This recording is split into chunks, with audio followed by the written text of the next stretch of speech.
take this for a ride.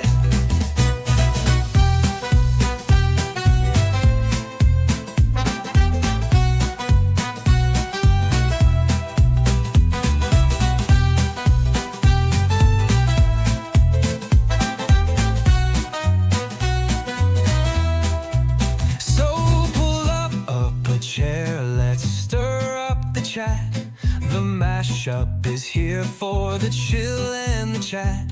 No scripts, no rules, just friends and their craft. Come hang with us, we're having a laugh.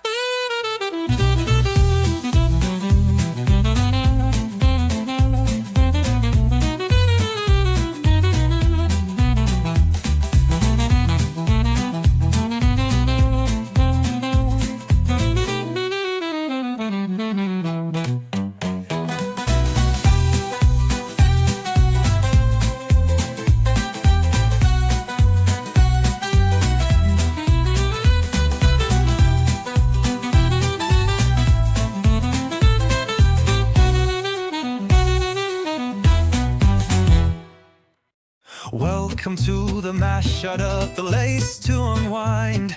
Three pals in a circle with music on the mind. Pour a glass of scotch and let the good times flow. Shoot in the breeze on the late night show. It's the mashup where the stories collide. Music and whiskey with laughs on the side. Guests drop by, we keep the vibe. Let's take this for a ride.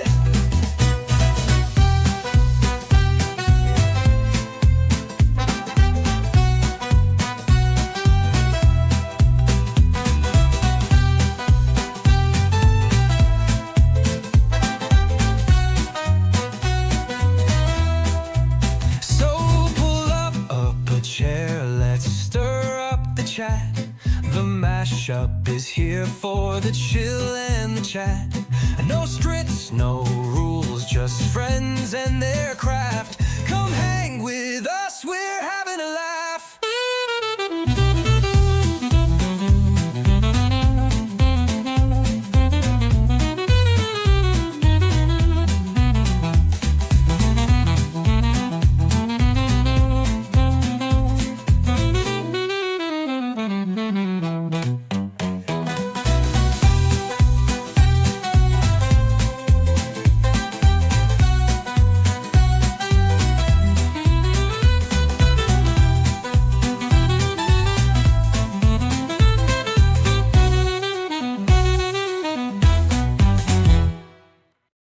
Welcome to the mash, shut up the lace to unwind. Three pals in a circle with music on the mind. Pour a glass of scotch and let the good times flow. Shoot in the breeze on the late night show. It's the mashup where the stories collide. Music and whiskey with laughs on the side.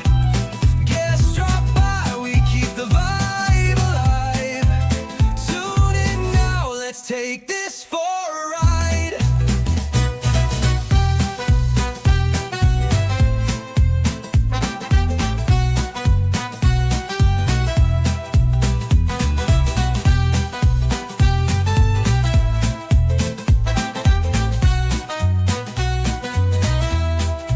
So pull up a chair, let's stir up the chat.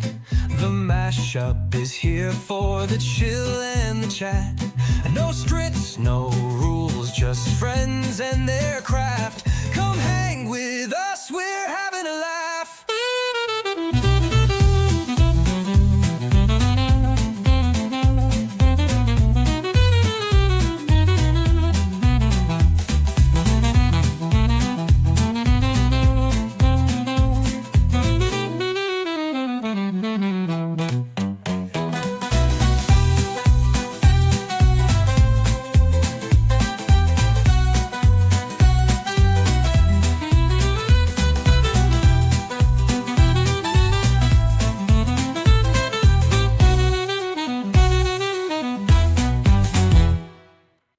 Welcome to the mash, shut up the lace to unwind.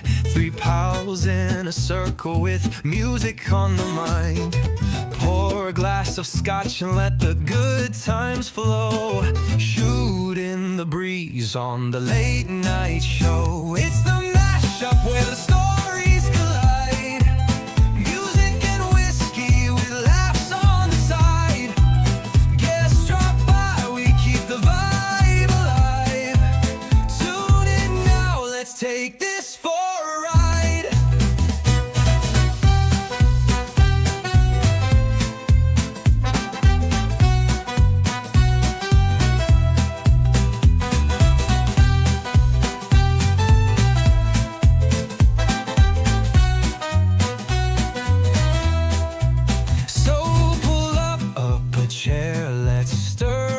Chat. The mashup is here for the chill and the chat. No scripts, no rules, just friends and their craft. Come hang with us, we're having a laugh.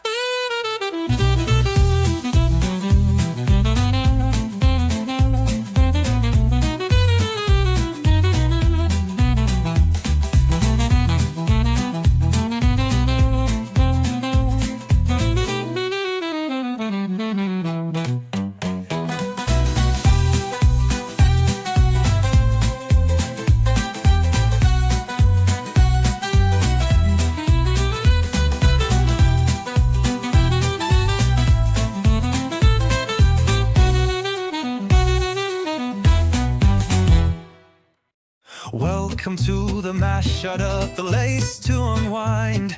Three pals in a circle with music on the mind.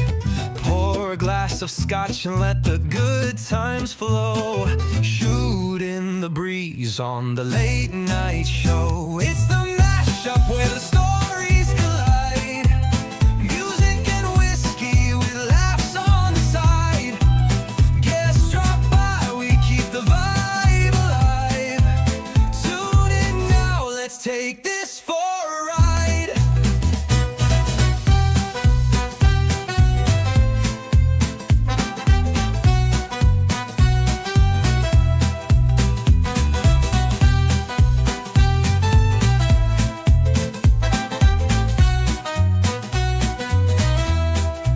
So pull up a chair, let's stir up the chat.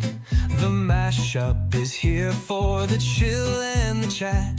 No scripts, no rules, just friends and their craft. Come hang with us, we're having a laugh.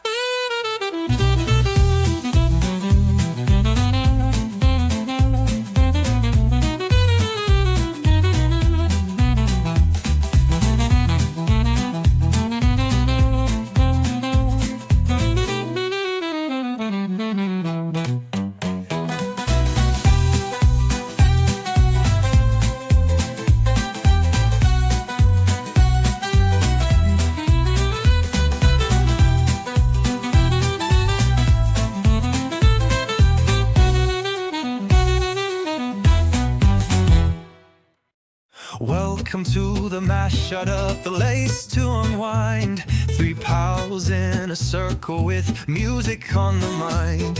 Pour a glass of scotch and let the good times flow. Shoot in the breeze on the late night show. It's the mashup where the stories collide. Music and whiskey with laughs on the side.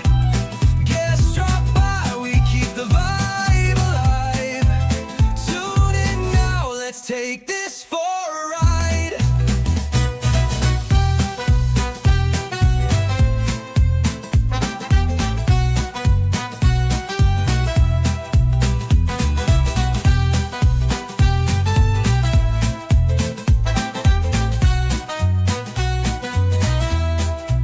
So pull up a chair, let's stir up the chat. The mashup is here for the chill and the chat. No scripts, no rules, just friends and their craft. Come hang with us, we're having a laugh.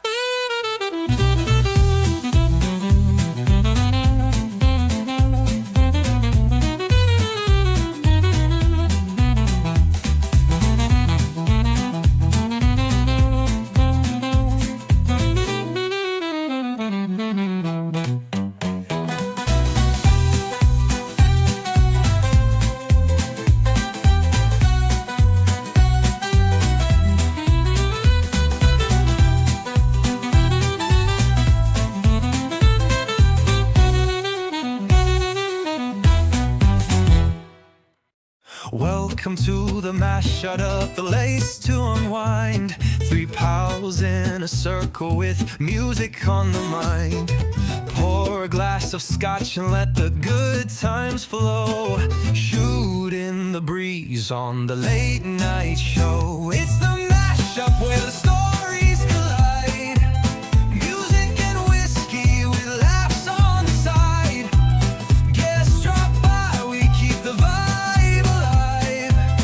Tune in now, let's take this for a ride.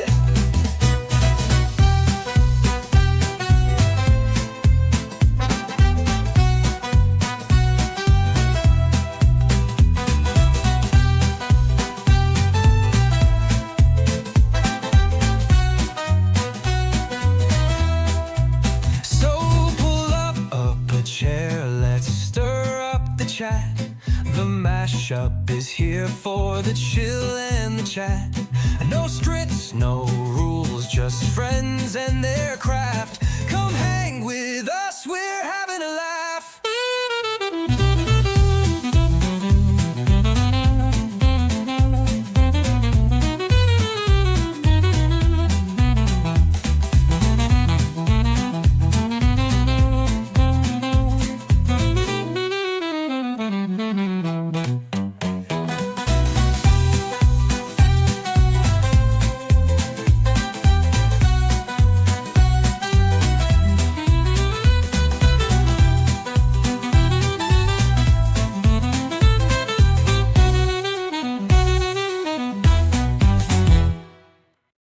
Welcome to the mash, shut up the lace to unwind.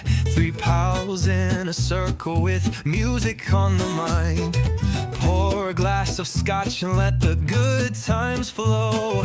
Shoot in the breeze on the late night show. It's the mashup where the stories collide. Music and whiskey with laughs on the side. Guests drop by, we keep the vibe. Let's take this for a ride. Oi, it's your round. Get the whiskies in.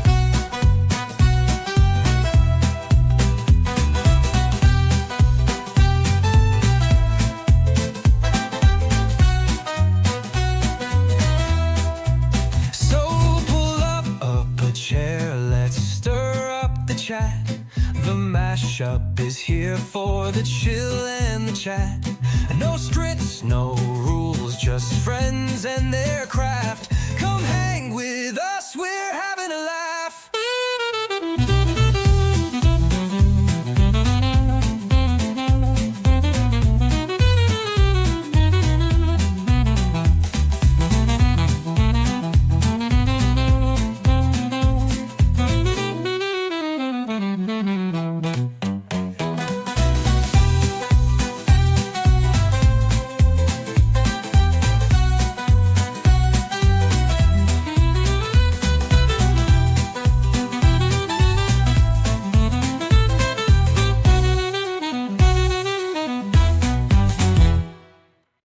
Welcome to the mash, shut up the lace to unwind. Three pals in a circle with music on the mind. Pour a glass of scotch and let the good times flow. Shoot in the breeze on the late night show. It's the mashup where the stories collide. Music and whiskey with laughs on the side. Guests drop by, we keep the vibe. Let's take this for a ride.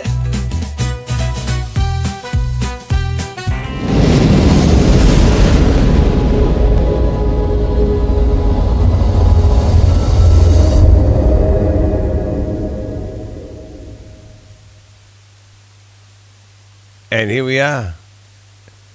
Stream number 11, guys. How are we? Hell yeah. We're doing good. Doing good. Yeah, 12-11, mate. Mm-hmm. Day after Armistice Day, and yeah, we're doing really well, man. I've still got my poppy. So yes, welcome in everybody. We've got a special guest this week. Still And you've probably been hearing all about it. Very special guest. Absolutely. And also this week, as Paul was just saying, it was poppies yesterday. Poppies are out Was it they're for the 11th. So, lest we forget, for our people who have served, thank you very much. indeed. All around the world. For the fallen comrades. Fallen comrades. Absolutely. And then also, November, Billy. It is It indeed started. November. It has started. Look, it's only been 12 days, and I've already started to get my chin strap back. Yep, indeed. I- I actually invited my grandfather. He was around at Brook. He's just here over the back here. There's probably in poor taste. I I don't do know. apologise, sir. I don't know. Poor taste at all. I should have hung the medals on him. Actually, I've got them just over the back. That would have been hilarious. That would have been hilarious. What was that? Sorry, did you say you're going to hang the metal on him? No, I'm staying here in Sydney, mate. How's the weather in your neck of the woods, guys? In Melbourne, what's the temp? How's it feeling? Oh, fracking freezing! It's been absolutely bitty here. We had hail yesterday. Upwards of like thumbnail size hail. Wow. Apparently the hail and snow hit Hobart yesterday. So yeah, it's been pretty horrible here in Melbourne. Unseasonably cool in Victoria. What about New South Wales? What about Sydney, Metal? How's the weather there? Mate, all the weather's coming in now. It's all coming in the chat. Look at this. It's currently 19.3 degrees centigrade, or 66.7 for you people from overseas. And it's a nice clear night here in Sydney. The worst we've had so far with weather was they're doing burn-off. It's burn-off season in Sydney, and believe they do burn-offs. Oh. So my entire area at the moment is just filled with smoke. So doors are closed, dogs inside, aircon's on. Yeah. I was going to say, go and hang your washing out. Perfect. Honey Lynn, good to see Honey Lynn. I don't mind a bit of smoky. If I'm having a stab of whiskey, I'll go and get the underwear from outside. Then I've got a smoky whiskey, right? Yeah. But you just strain it through your undies. You'll be laughing, mate. You'll have a peated before you know it. Indeed. Oh, no, that'll be extra peated. No. Oh, dear. Well, it's Oh, dear. And then, what about you in Mildura, mate? I was going to say it's currently 20 Yeah, degrees what's the- here in Baronga, New South Wales. We had a low of 3 overnight, so very cool overnight. 25 was the high, but it's unseasonably cool. 19.2. We are dropping frames. It's 19.2 over there. Sorry, Polly, it's 19.2 over there from the bot.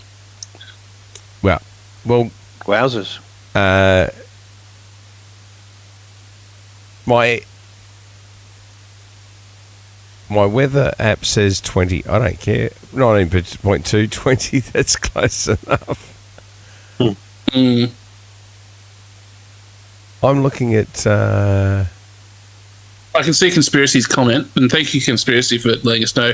We noticed a few things at the start of the stream, so we've it seems to have cleaned itself up for the moment, but we'll see what happens. If we need also, to, just we can restart it.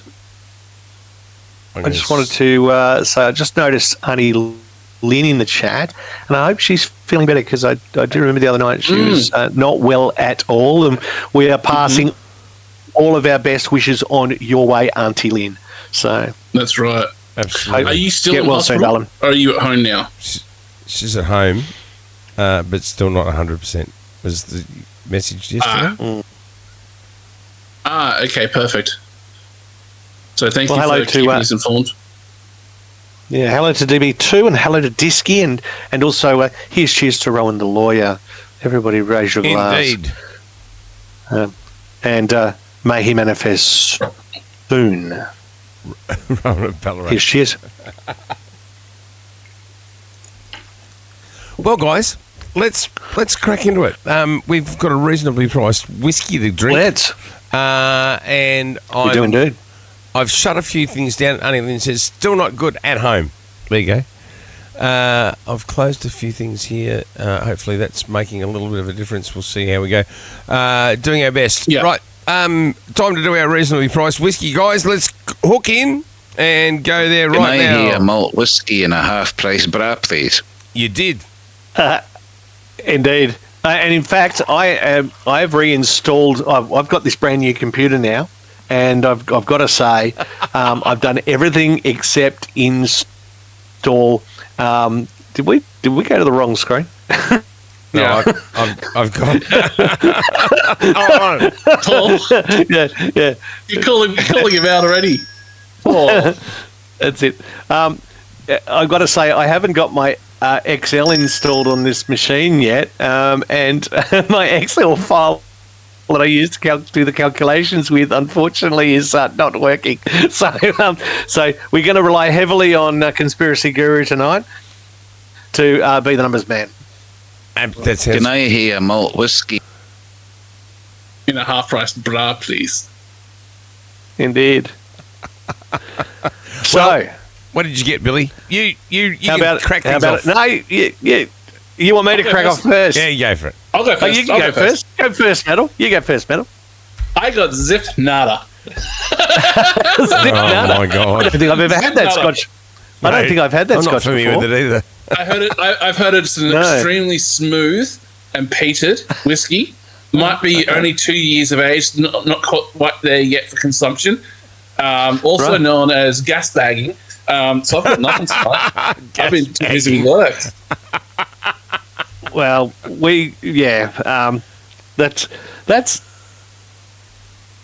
that's a couple of times now, mate. And I've got to say, we can't keep giving you 0 scores.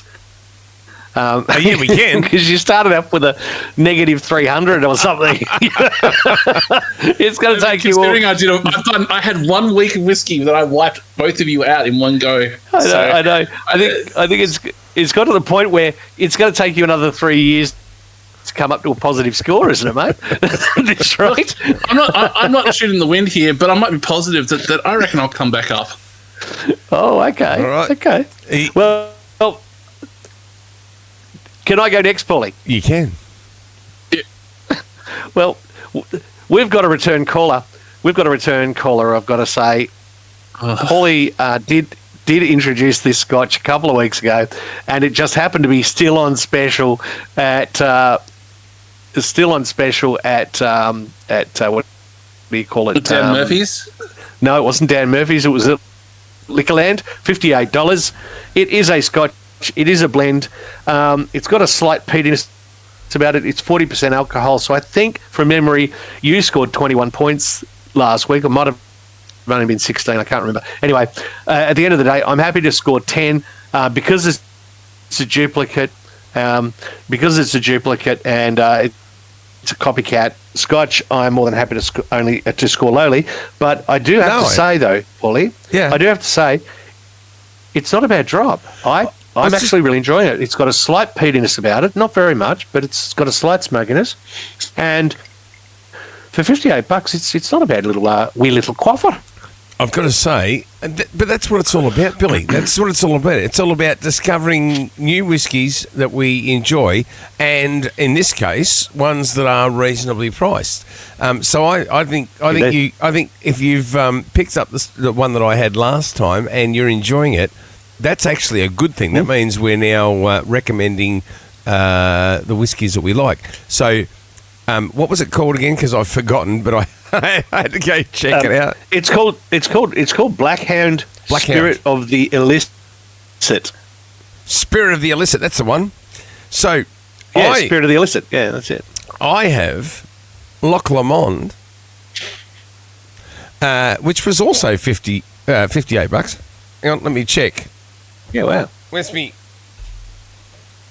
Because what Where's I your do glasses? You got them on, mate. when I buy them, I write on the top of the box what they cost me. So that was $58. This one, Loch Lomond, is single malt Scotch from Scotland since 1814. Smooth to perfection. It says 40% ABV, a single malt, and well, I don't know. There's a whole lot more I can tell you other than.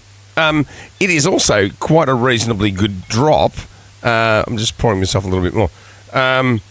It has a slight sort of sherry cask finish. In fact, the box has more information than the bottle. Let me have a quick look. It says combination of single malt, a combination of whiskey from our unique straight neck bottle stills and more traditional swan neck stills, aged in American oak casks to create a signature fruit, honey and soft smoke style only found in Loch Lomond single malt whiskey. So there you go. And again, I've got to say, it is pretty good. So here's my next question. Mm-hmm. Should a single malt score extra points over a blend? I think it should. I being the one holding the single my malt, gut, I'm going my to say gut. I believe so.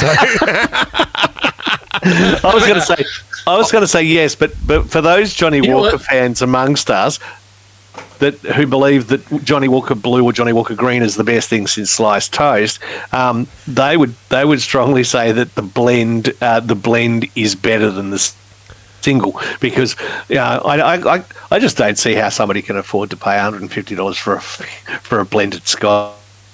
I mean, it's just ridiculous, really. Look, But I mean, anyway.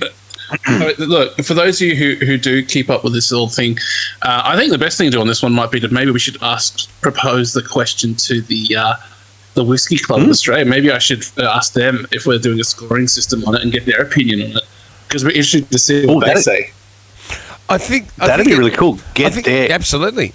I think it comes down, really, Yeah. it's like all these things, it comes down to personal taste and personal preference. Some would say that it does.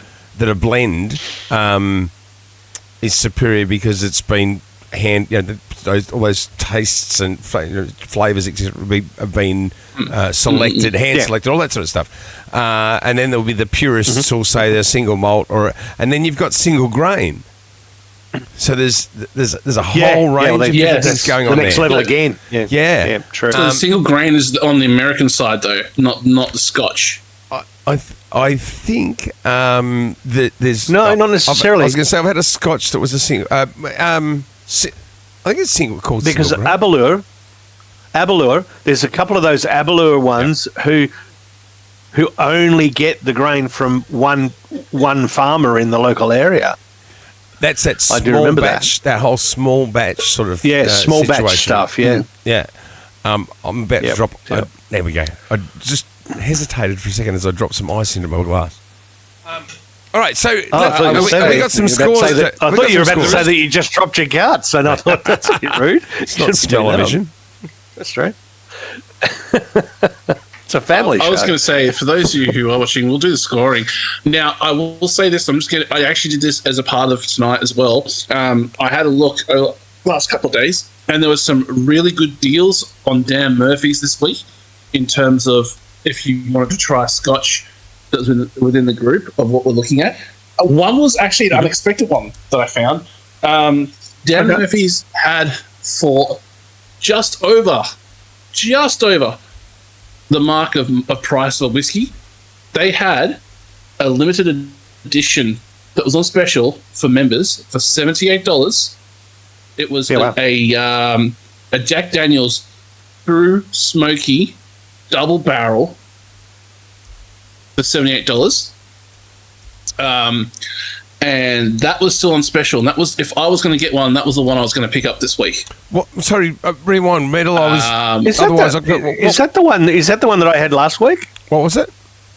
The Jack. Oh no, the Jack I had Daniels. What did I have last week? I had the Jack Daniel's Bonded. What did I have? The Jack Daniel Bonded. Bonded. No, I had the Bonded. That's right. I had the Bonded. Yeah. Well, you know what? My favourite. One of my favourite bourbons is the Maker's Mark 46. I really enjoy that. Maker's Mark 46 is beautiful. Yep. Yeah, it's very, gorgeous. very, very nice. But I have been buying Scotch because I know we're getting well points for Scotch. Indeed. It does look like Conspiracy Guru has come and provided us with a score, 17 points. Now, I'm not sure whether that was for you or for me. Can you confirm that, please? Guru's the Mr. Guru. adjudicator.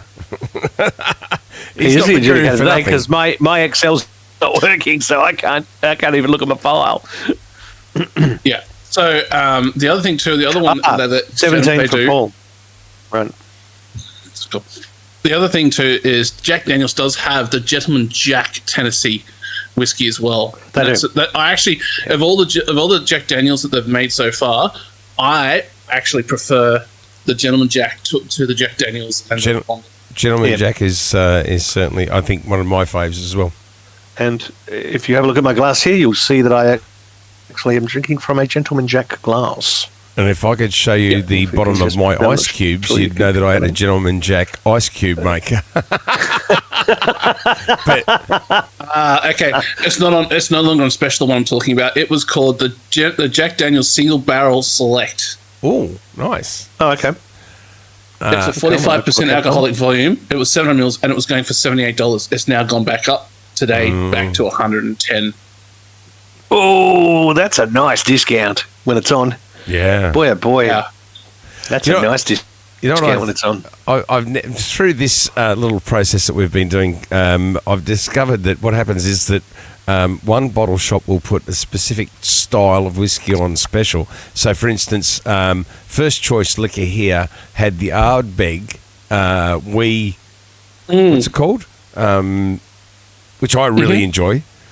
They put that on special. So Liquorland put Lafroig on special, and then they swap around. So you just got to. What I'm learning is, whatever it is you enjoy, you have to find the bottle shop that has that one on special at the moment, and then move to that one. That's the one.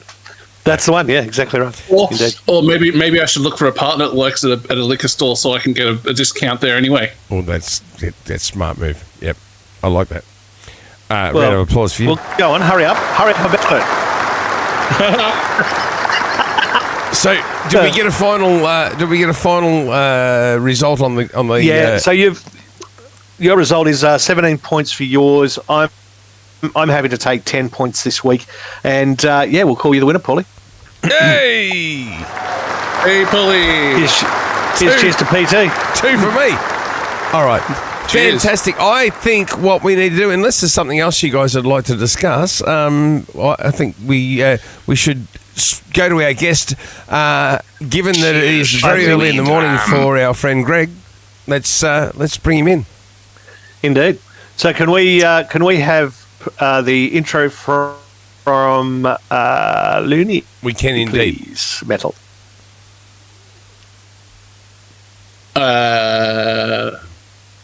Yes. Sorry, I didn't realize I was going straight to that. Here we go. Who is the guest of the week, Paulie? Well, Paulie's lips aren't even going to move. Our guest of the week is our friend, right across from the other side of the world, in the west coast of the US of A, Mr. Gregory Orbiter Guitars. He, for those of you who don't know him, a gentleman that makes guitars, fixes pinballs and winds pickups and makes pedals and does all sorts of stuff. So let's, with no further ado, get Paulie to run the intro.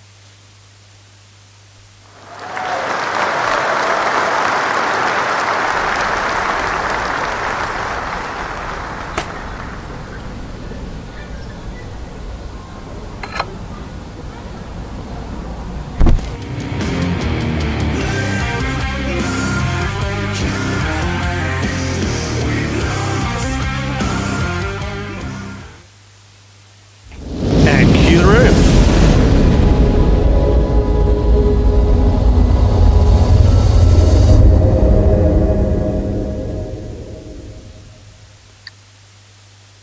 Orbit Guitars, ladies and gentlemen.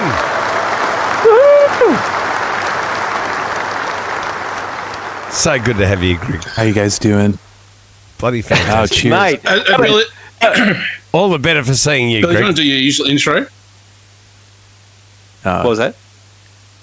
I was going to say, do you want to do? I was waiting for Billy to do his little intro. G'day, Orby, you pelican. I was going to say, what's it like for you at 4:30 in the morning? Yeah, pelican. Yeah, with the time changes, it's actually only about 1:30. So, but is it? yeah, it's Holy yeah. shit. Are I'm sorry. you serious? No. That's dedication. Oh my God. Greg, man.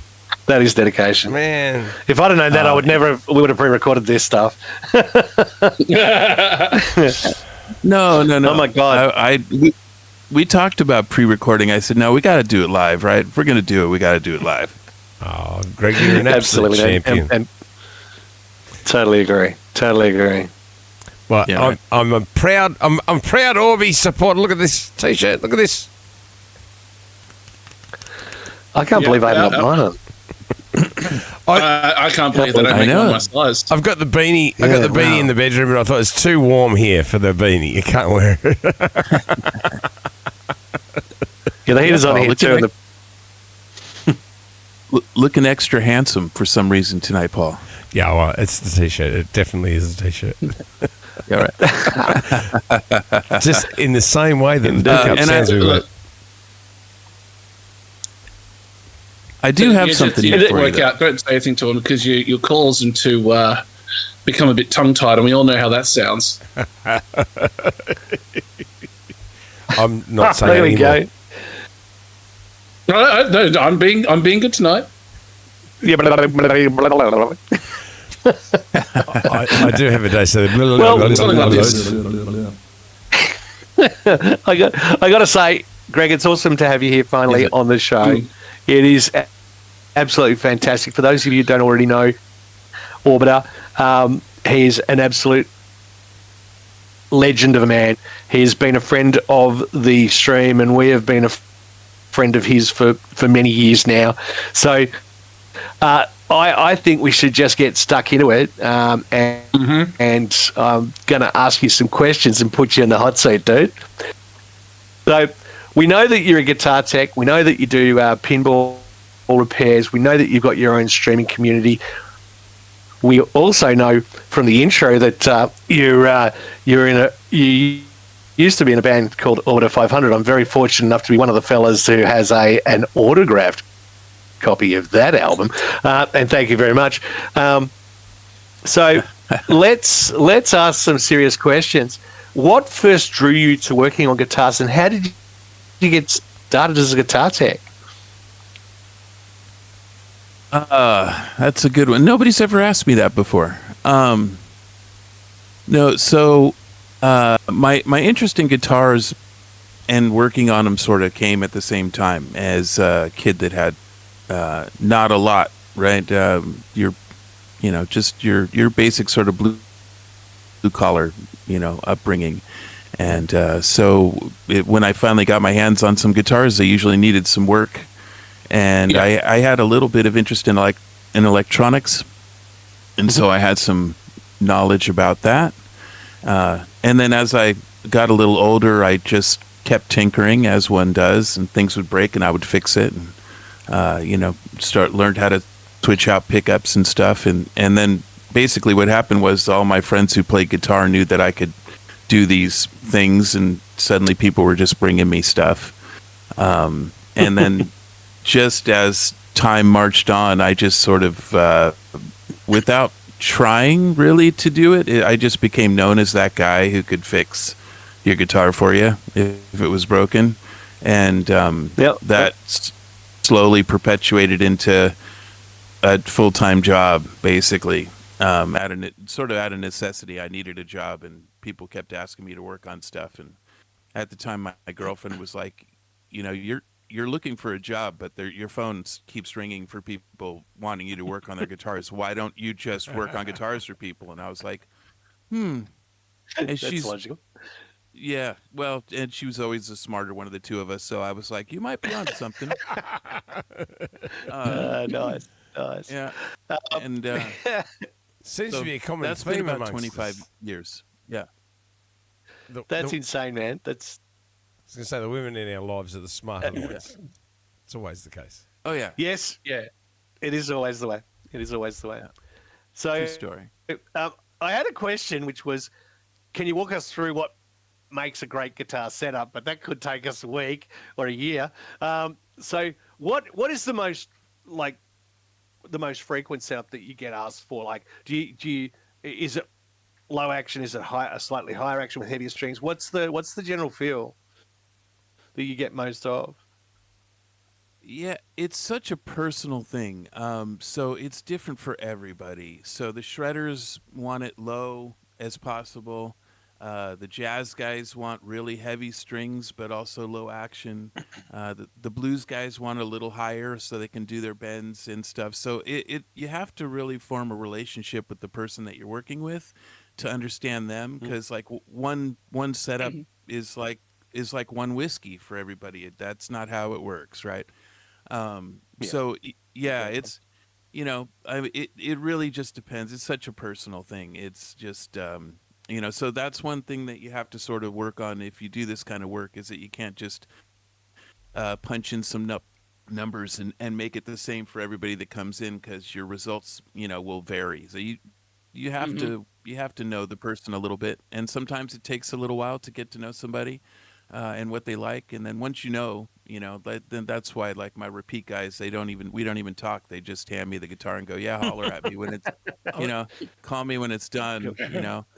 I was going to say, exactly that, Orby. That getting that repeat business and having the same people coming back, that must be not only fantastic from your perspective in terms of knowing what they want, but that from my guy locally that I would go to, I'd take him a guitar and he would know the lowest setting he could get it in terms of the action, and then just bump it up a fraction. And that was, he would always hit the sweet spot because he knew what it was that I wanted. So I think that's very, very true as a guitarist.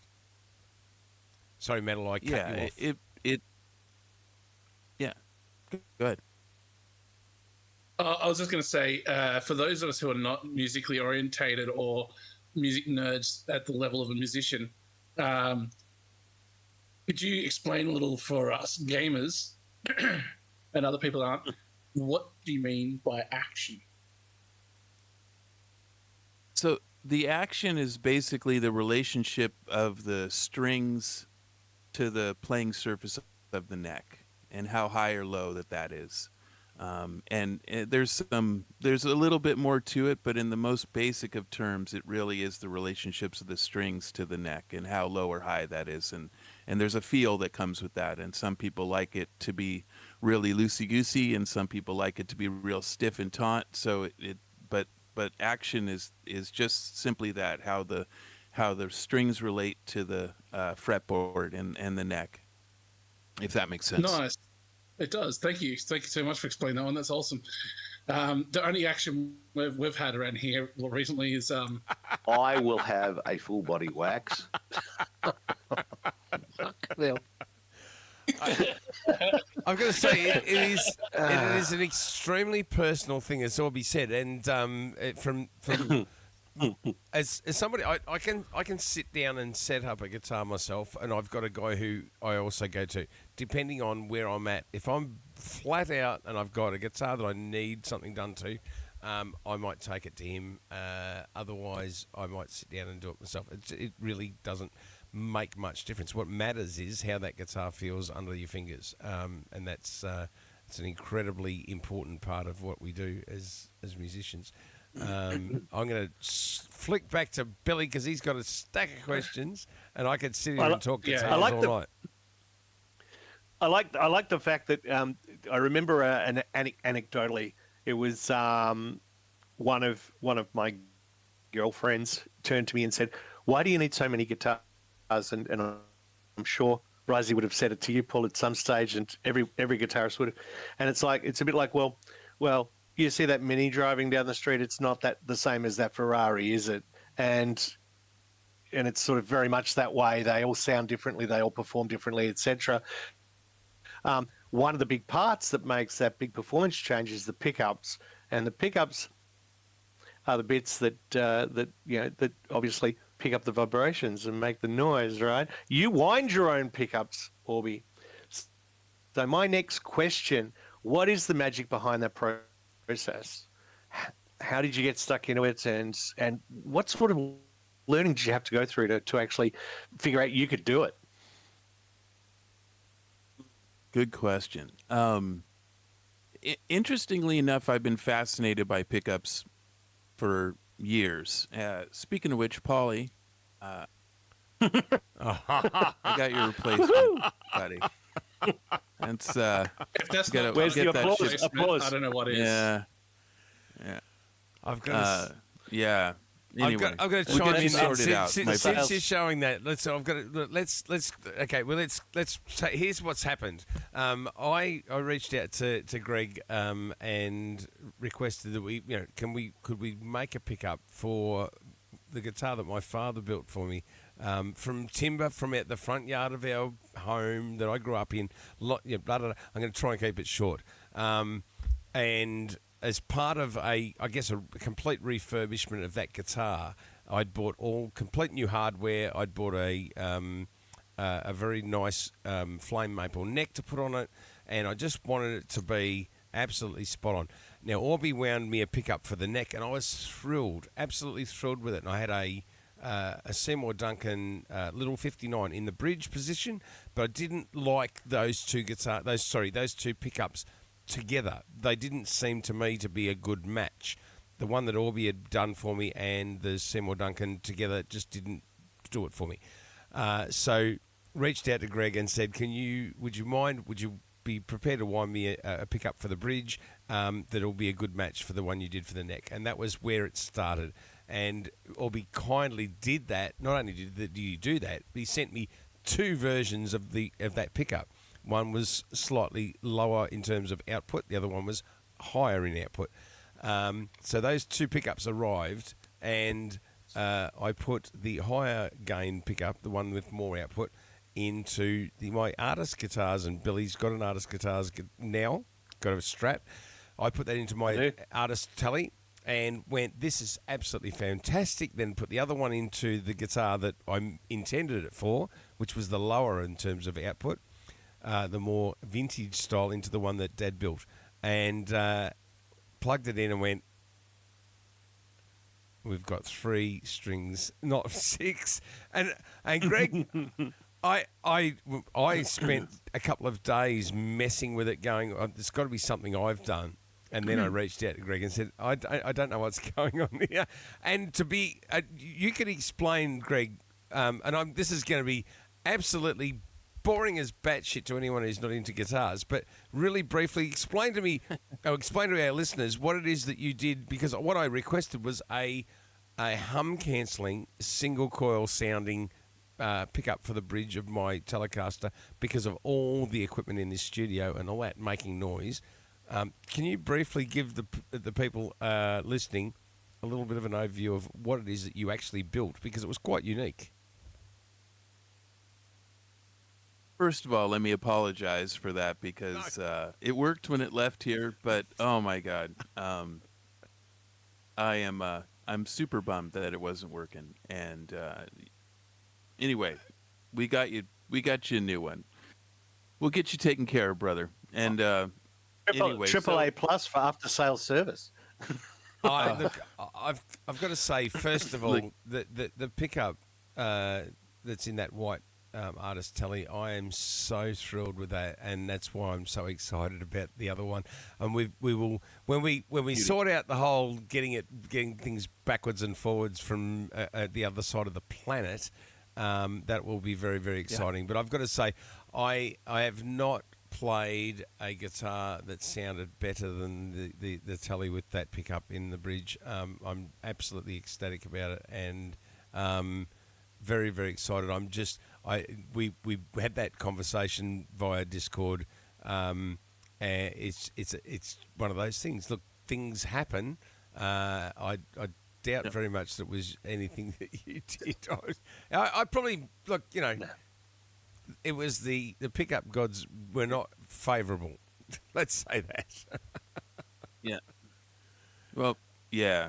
I knew eventually, something like this would happen. I'm just sad that, we're not closer. If we were neighbors, it'd be so easy. Absolutely.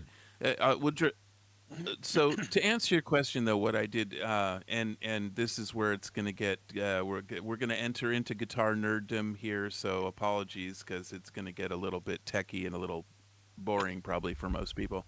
But the single coil pickup, as we know it, which is just one electromagnet basically, it creates a 60 cycle hum. It's very, very noisy, and in a streaming situation, especially something like what Paul has going with lots of lights and computers and stuff, and he'll tell you it's annoying, and the noise just gets amplified. It's just a steady hum, like a refrigerator that's about ready to kick it, you know. And so back in the 50s, they kind of came up with this idea that if they took a second coil and opposed it with that one and ran them together, that they would cancel each other's hum out. And this became known as a humbucker pickup because it, quote unquote, bucks the hum, and you get a quiet performance out of it, which is much more desirable. The trick is to try to make something that sounded like a single coil pickup, but was in fact a humbucker in disguise. In this case, it still looks very much like a regular old Tele bridge pickup. And basically what I did was instead of stacking two coils on top of each other or doing a rail where they're really small side by side like a normal humbucker, because those usually sound a lot more like a humbucker, I thought that if I split it down the center and made two coils out of the one and then put them together and wired them together like a humbucker, that it would retain that single coil tone and sound and character that we like so much, but it would also be quiet. So really it was Paul's asking me to sort of, for a humbucking Tele, that made me go down this route. I had this in my head, and it's not new. Other people have done it, but I hadn't seen anybody do this like this. But since I made one, I did find other people that did it, and I was like, okay, of course it's been done. But I wound a couple prototypes with the idea that maybe I would try a couple other things. But I got this one done, and I started testing it, and I thought it sounded really good myself. And so we did a little test via stream with Paul. He said, I don't know, what do you think? He says, I like it. I said, okay, great, I'll send you one. So we did. And you're not alone. Other people have been asking for it. It's been pretty popular. And yeah, I've been winding a bunch of them. But if I may revert back to Billy's original question, and I'll give you a little insight of how I ended up doing this whole thing, if that's okay. Yeah. Sure. So Billy was asking, how did I end up winding pickups? Which is a good question. And interestingly enough, I've been fascinated by them my whole life. If you're a guitar player, the pickups are sort of one of your voices and one of the main voices, and one of the easiest ways to change the way a guitar sounds. It's basically, many people don't like this term, but it's kind of the microphone of the guitar. And if you change the style of microphones, you can get it to be a little brighter, be a little darker, be a little hotter, be a little smoother, all these things. And what the best one is just the one that you like the best. Like, you know, again, it becomes very very personal. Yep. And so I've been obsessed. Literally, I'm a junkie. I admit it. I've been up and down every possible pickup I could get my hands on. I've tried all of them, and that I do this job, pickup swaps are one of the main jobs. Aside from a setup or something, people often come to get their pickups changed out, to change the sound, to personalize it to what they want.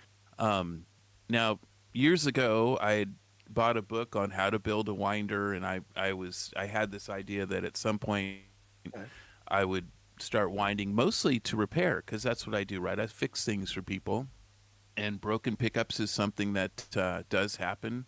And I kept getting people coming in with a broken pickup, and kind of our solution to that was, buy a new one, basically. And I always wanted to start winding. And then I was on a podcast very much like this, actually, with Hank Budd, guitar maker that, so I was on with Hank, and one of the questions in chat after we were talking about pickups, and it became clear that I had a serious problem. And yeah, so instead of seeking help, right? Somebody in chat said, "So, why haven't you started making your own pickups?" And Wow. I did. Yes, thank you. Right. I did not have. I did. Yeah. Yeah. Light Well, bulb moment. and aside from just being busy and working and just not doing it, basically, Yeah. but that was valid, and it's kind of sent me, because I was like, that is a good question. That brought me to a couple staring into the mirror question, kind of looking at myself, going, why haven't you started? No answer. I didn't have an answer, so I said, well, what's stopping you? And I thought, well, and this was during COVID. I wasn't as busy as I normally would be. And I said, well,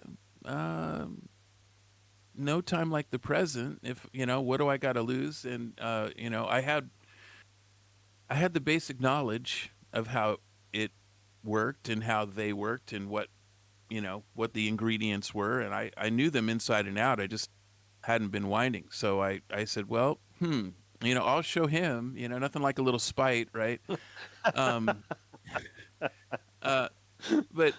But I was grateful for that, because he really made me do some digging, right? And I was just like, man, I have no answer. So I bought a winder, and I said, well, what the heck? And so began the journey. And I just started using my regulars as a test. Now, I didn't tell anyone that I was winding. And I would just sort of spring them on some of my guys. I have some guys that are very much into the Les Pauls and humbuckers and stuff, and when they come to pick up their guitar and they would test and play, I'd hand them a guitar and say, hey, tell me what you think of this. And not knowing, of course, that it was my, pickups that were in there, because I wanted an honest opinion, and these guys are brutal. They will tell you, And so I was prepared to I was prepared for the beating of a lifetime, but I wanted to know. And those, yeah, right. And just give it to me straight, Doc. And those early wines actually turned into one of my regulars, who is just, I refer to some of these guys as cork sniffers, right? They just everything is the best of the best of the best, and they don't care about anything that isn't, top notch. And I knew that would be a perfect place to start, because, and he's playing it and he's playing it and he's looking at me and he's like, what is it? What are these? What have you given me? And I was like, just play, just play. And then he was just like, these, and then he thought they were really good. He's like, what are these? Tell me what they are, because I got to get some. These are great. And then I told him, oh, well, I wound them, and he couldn't believe it at first, because I hadn't told anybody. And then, of course, that was followed up by like, okay, well, wind me 2 sets of these. Here's money. Go make them call me when they're done. Yeah. Who's dropped their card? Yeah. I think the next question is, like, you've said that it started out being like a side project that turned into a project that turned into something that you do now. So I'm very fortunate. I've got a Cloud 9 and a Mark 5 and another set that has gone into another build. And I can do nothing but thank you and praise you for that.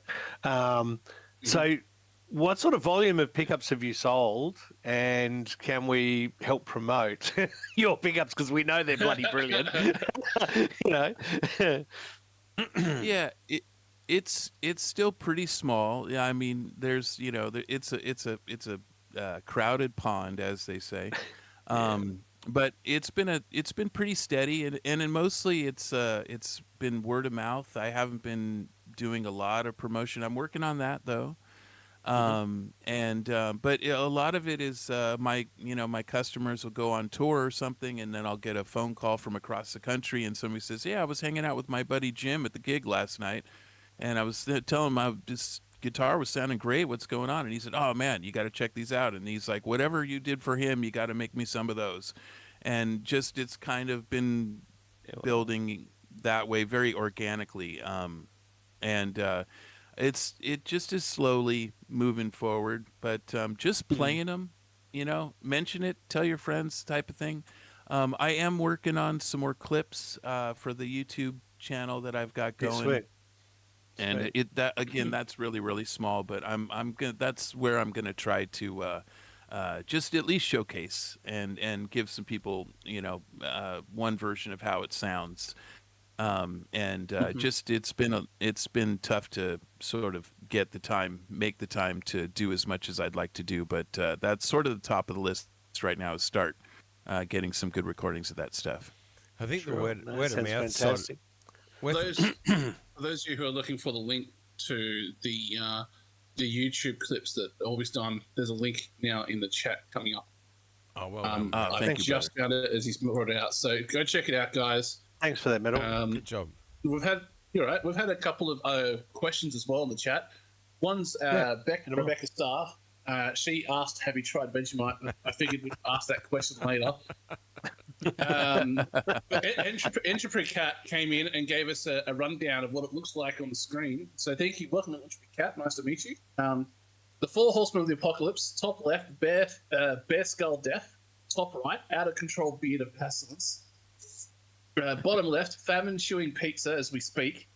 And then bottom right is the War American General Generic Mustache. So thank you very much for the well Thanks played play on words there, Mr. Entropy Cat. And welcome in Parker too, our favourite mod. Let's see you, Parker.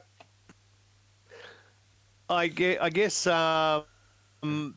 moving on from that though, Orbie, you not only make pickups, I've seen you make pedals. You make fuzz pedals.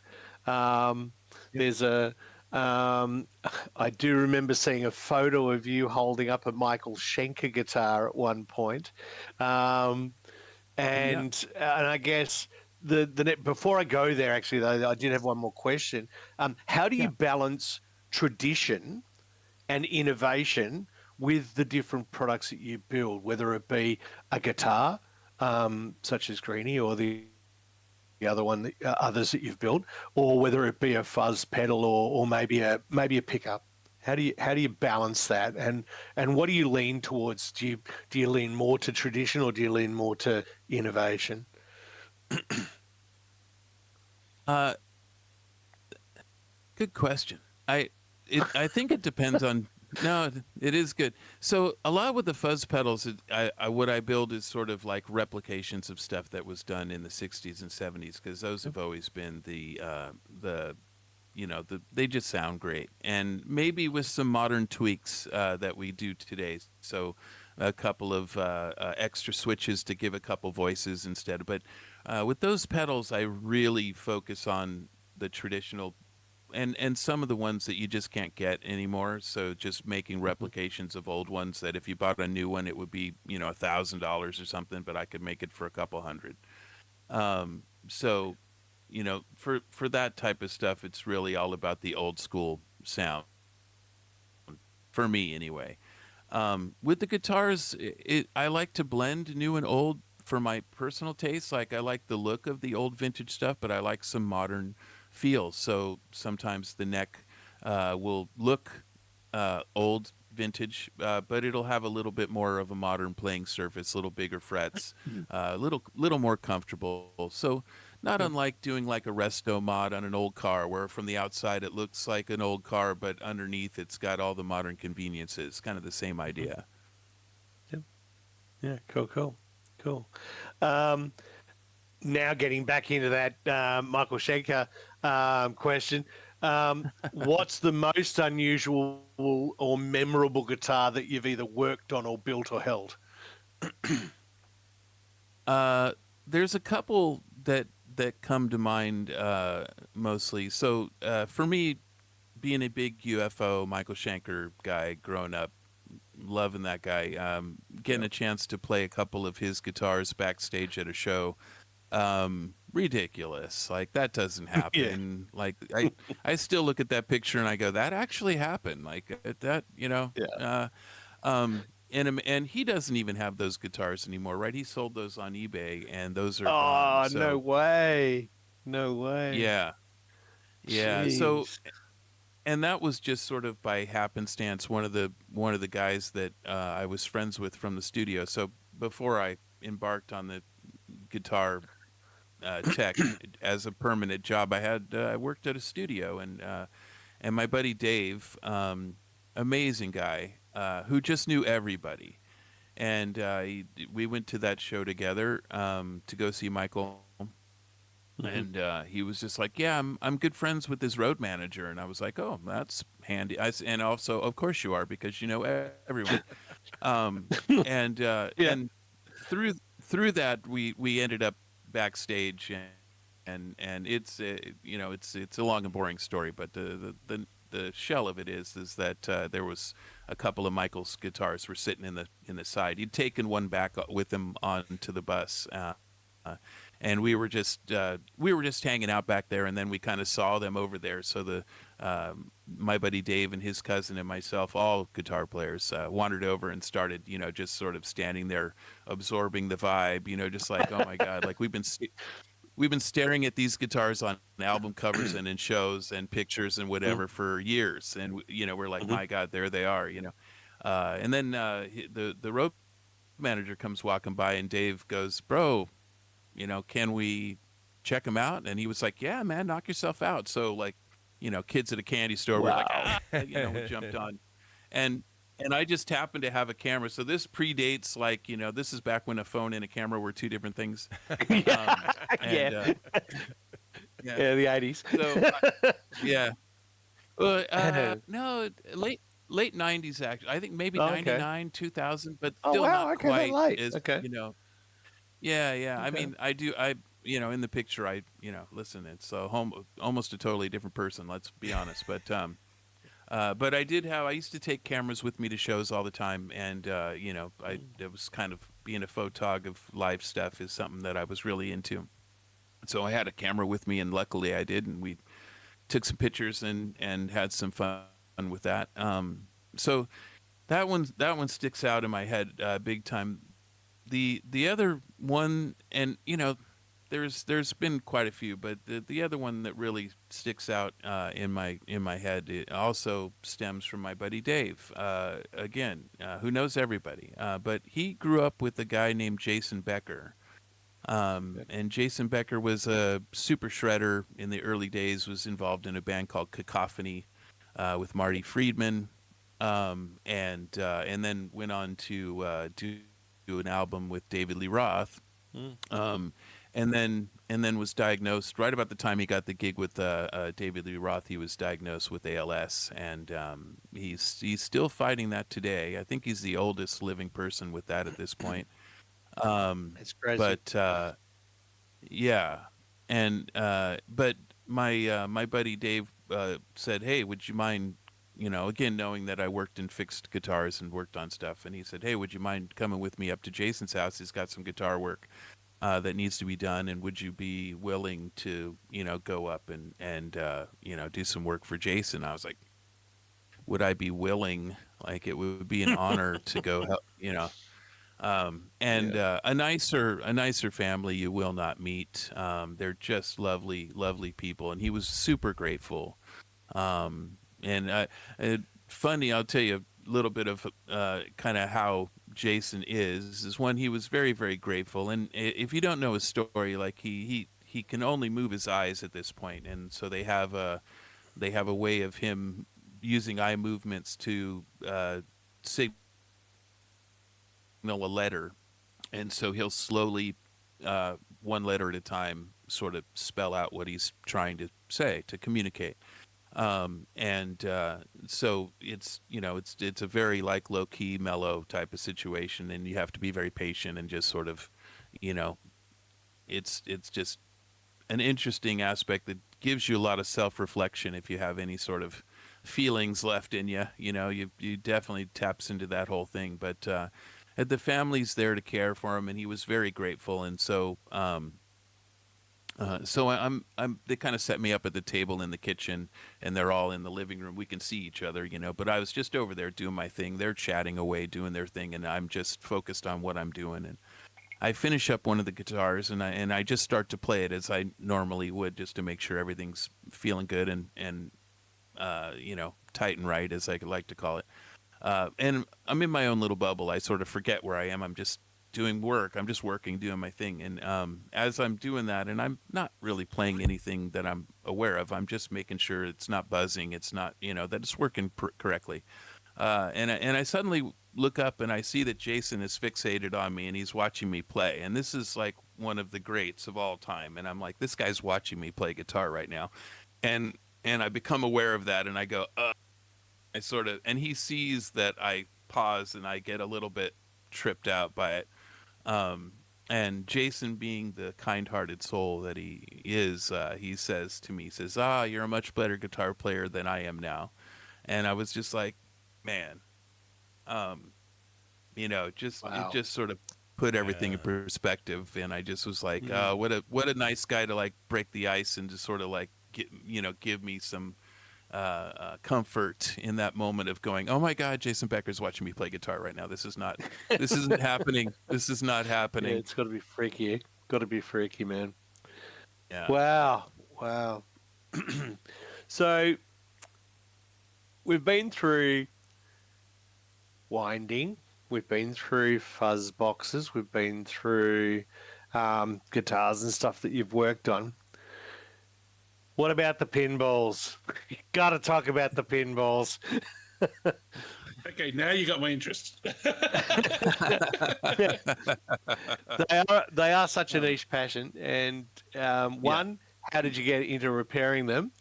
And do you have any pinball restorations coming up in the near future?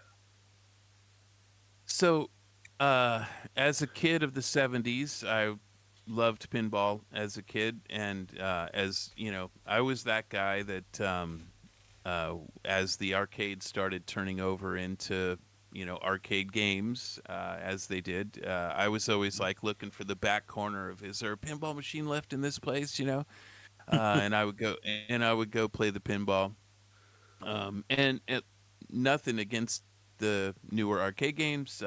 Played my fair share, love them just like everybody else, but there's something different about pinball. It's a physical thing, and it's even the sort of video replications are very, very good, but it's just not quite the same as the battle of flippers and a ball and being able to bump the machine, and it's and the sounds and the whole like thing. It just fascinates me. And I got a machine back in the 90s when I was living in Tahoe, being a ski bum and playing in a band, and sort of just being living the life. And I loved it. And I didn't know a lot about working on it, but I loved playing it and stuff. And then when I moved back down out of the mountains into the city where I am now, that machine became it got damaged in the process. There's some plastic parts in it that due to the heat of me driving through the hottest valley in the state, basically. Some of the plastic bits didn't. Well, it probably would have been fine, but I got stuck in a traffic jam, and we were just sitting there, and I know probably that's when it just got a little hotter than maybe it should have. And sadly, this wasn't a part that was being reproduced anywhere, and I kept looking for the parts in every machine that had. That was like this, that people were parting out or whatever, either had they were some ramps, some plastic ramps. They were either broken or torn up. It was always like one of the first things to fail. So I just couldn't find it. So my machine sat for quite a while. Now, interestingly enough, because this sort of goes right back into how I began with Twitch, which is kind of a weird thing, is a really good friend of mine, a guy named Dan Amrich, who has been involved in he's worked at Activision and Atari, and he worked at Ubisoft and was big in he was just in my stream the other day for the first time in a long time, actually. He was working at Rocksmith actually, and it is the reason why I have Rocksmith actually, and became aware of it because I live in a bubble. But he recommended, somebody was looking for someone to work on a guitar. This is how my business works basically. Is that Dan's been a customer for years and years and years, and we've also been great friends. But somebody was looking for someone who could fix their guitar. Dan said, "Oh, here, call this guy. He'll set you up. Tell him I sent you." And anybody who calls me and drops Dan's name is automatic, like gold star. Like, okay, I'll like it's just one of those things. Even if Dan doesn't know him very well, it's just one of those things. Just, you drop Dan's name, you've got my attention. You know what I mean? And so I start chatting with this guy, and he says, yeah, he starts telling me about the guitar. And he tells me what's wrong with it, and he mentions where he bought it. And I say, hey, that's like 2 doors down from the Pinball Museum. And he's like, yeah, I work at the Pinball Museum. And I go, what do you do at the Pinball Museum? He's like, he's like, I repair pinballs at the Pinball Museum for him. And I was like, you don't say. Well, that's interesting. And so I mentioned, I'm like, hey, well, I got a machine that's been sitting, and we start talking, and he's like, I got a broken guitar that needs fixing, and I've got a broken pinball machine that needs fixing. And he says, you know what? There's a guy in Arizona who just started making replicas of those parts that you needed like a couple months ago. And I was like, no kidding. So talk about just the planets aligning.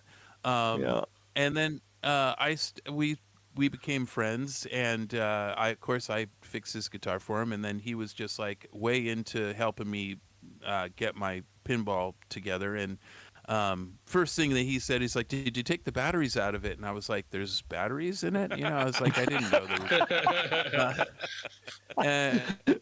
was.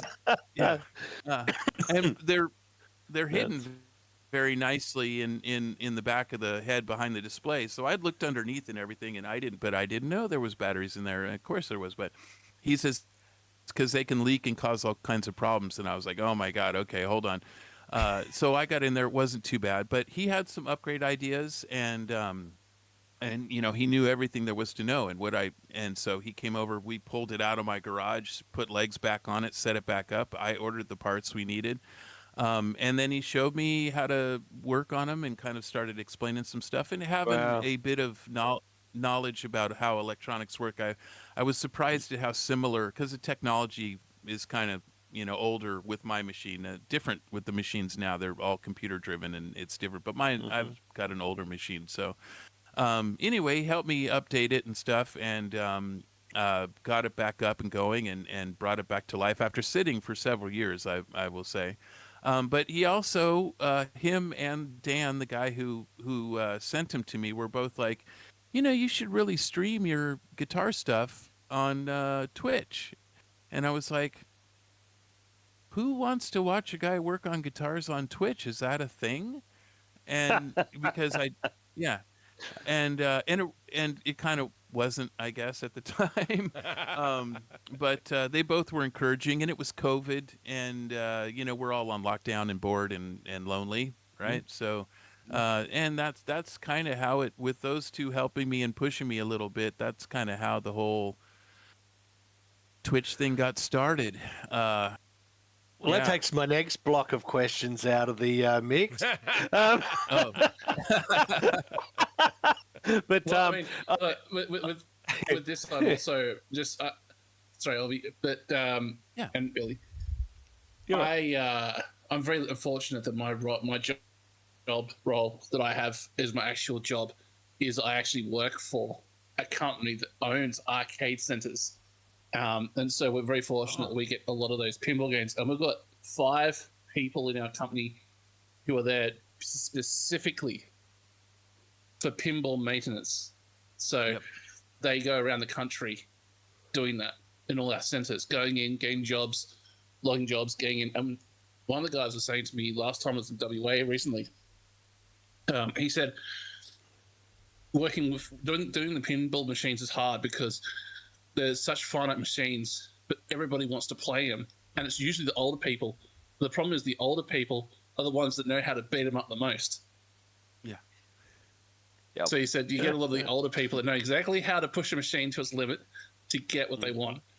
Then the younger people come in and try and mimic it and just can't do it. And he said, that's why I'm always watching to see which pinball machines are getting the most usage from people, checking the cameras to see light broke. And usually I can find it's because someone's decided to try and beat the high score. Yeah. I was going to bring bring some musical what do you call it, parallel in here. Perhaps pinball repairers and piano tuners, the people who tune pianos, becoming few and far between because people don't have a traditional piano anymore in the keyboard. Very, very similar in terms of that's a very specialised set of skills to be able to repair a pinball machine or to tune a piano. Very sought after set of skills nowadays. Absolutely. Yeah. I guess the biggest question for me was, do you see a crossover between the guitar tech work and the pinball restoration? So is it a natural progression, or is it not quite as cut and dried as that? I found them to be really, really similar. Okay. Because the ages, I think, but the electronics and some of the switches, and I mean, as soon as I started looking at it with sort of fresh eyes and my tech eyes, I started noticing similarities between how the flippers and the switches and everything were all made the exact same way as like a 3-way toggle switch in a guitar, and the wiring and everything, and reading the schematics. So to me, it was just like I just needed that little bit of guidance to be like, oh, look at it in this way, and all of a sudden I was just like, oh, okay, I know how to do this. I just need to dig in and learn more about it. There's a lot more moving parts in a pinball machine, clearly. But the restoration, I've done a couple of restorations, including a Captain Fantastic machine, which is the Elton John pinball. And I did a whole cab restoration on that. We did a lot of that on stream a couple years ago for a friend of mine. I've done some play fields for some people, and it really was my painting skills that some of these guys didn't have. They could fix all the electronic bits, but they didn't have that restoration, the woodworking skill, and the painting skills. And then they were like, "Hey, this guy knows how to do that stuff, and can we work out a deal?" And so, I'm always game for a deal. And when it comes to pinball, I was like, sure, help restore an old Elton John pinball machine. Let's go. Absolutely. So lay down those pinstripes. I wish I was a pinstriper. I imagine there's a lot of if we go back in terms of electronics, we were talking earlier about pickups, and you've got switches and etc. If we go back, valves in guitar amps, switches in guitars, pinball machines, those things are all very familiar, I guess, and to a degree interchangeable. Yeah. In fact, there's coils in some of the flippers especially, but in some of the other triggers, the things that go up and down and stuff, and those coils, albeit a little thicker wire, and maybe they lack the magnet, but it's almost the same exact technology as a guitar pickup. And that's where I started like drawing parallels real quickly. I was like, oh, okay, I see how. Oh, this all makes perfect sense to me. But yeah, it's interesting how closely related they are, but yet they do very different things. Television repair guys and guitar amp repairers back in the day with valves, etc. Very, very similar stuff. Absolutely. Yeah. Billy, I feel sorry for the milkman. He gets left out of all these groups. Indeed. So you sort of alluded to how you started up the whole Twitch thing during lockdown, Yeah. and because Dan and your other mate from the pinball place said, you should get online and do it. Yeah. We know obviously that streaming changes the way that we work. I guess I'm going to flip this on its head right now and ask you, what's the most surprising thing that you've learnt from your Twitch community? Because we know you teach your community so much in everything that you do. What's the biggest thing that you've learned from them? Well,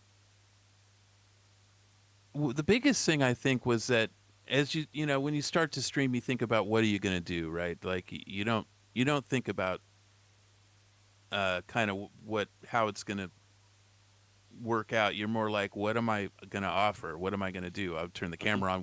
Some people chat or you play games or you do whatever. But I was like, well, what am I going to offer that might be worthwhile, to others? And really my idea was that when I was coming up and learning how to do this stuff, there was a lot of gatekeeping, right? People weren't quick to share the knowledge, right? They were keeping the knowledge close because it gave them job security, I think they thought, right? And unless you had an apprenticeship somewhere or something and had somebody kind of guiding you along, there was no real way to learn. And of course, times have changed, and there's a million people out there to tell you whatever you want to hear about guitars. A lot of it good, a lot of it maybe not so much. But that was my idea, was to really, offer.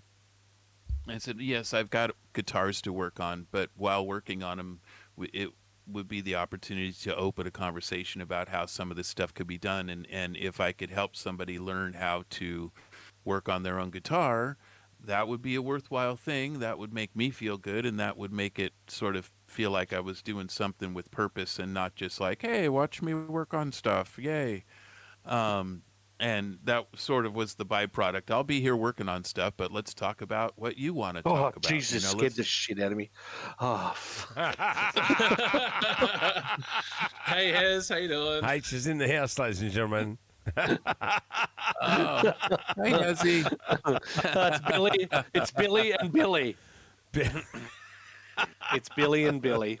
We're just slowly working away at causing Billy to have another heart attack here. Yeah. I swear. Each week is one step closer to him having to go and get that wax and a heart attack check. Yeah, that's the one. That's the one. Brilliant work, Thanks for H. that. Brilliant work. Round of applause for H, ladies and gentlemen.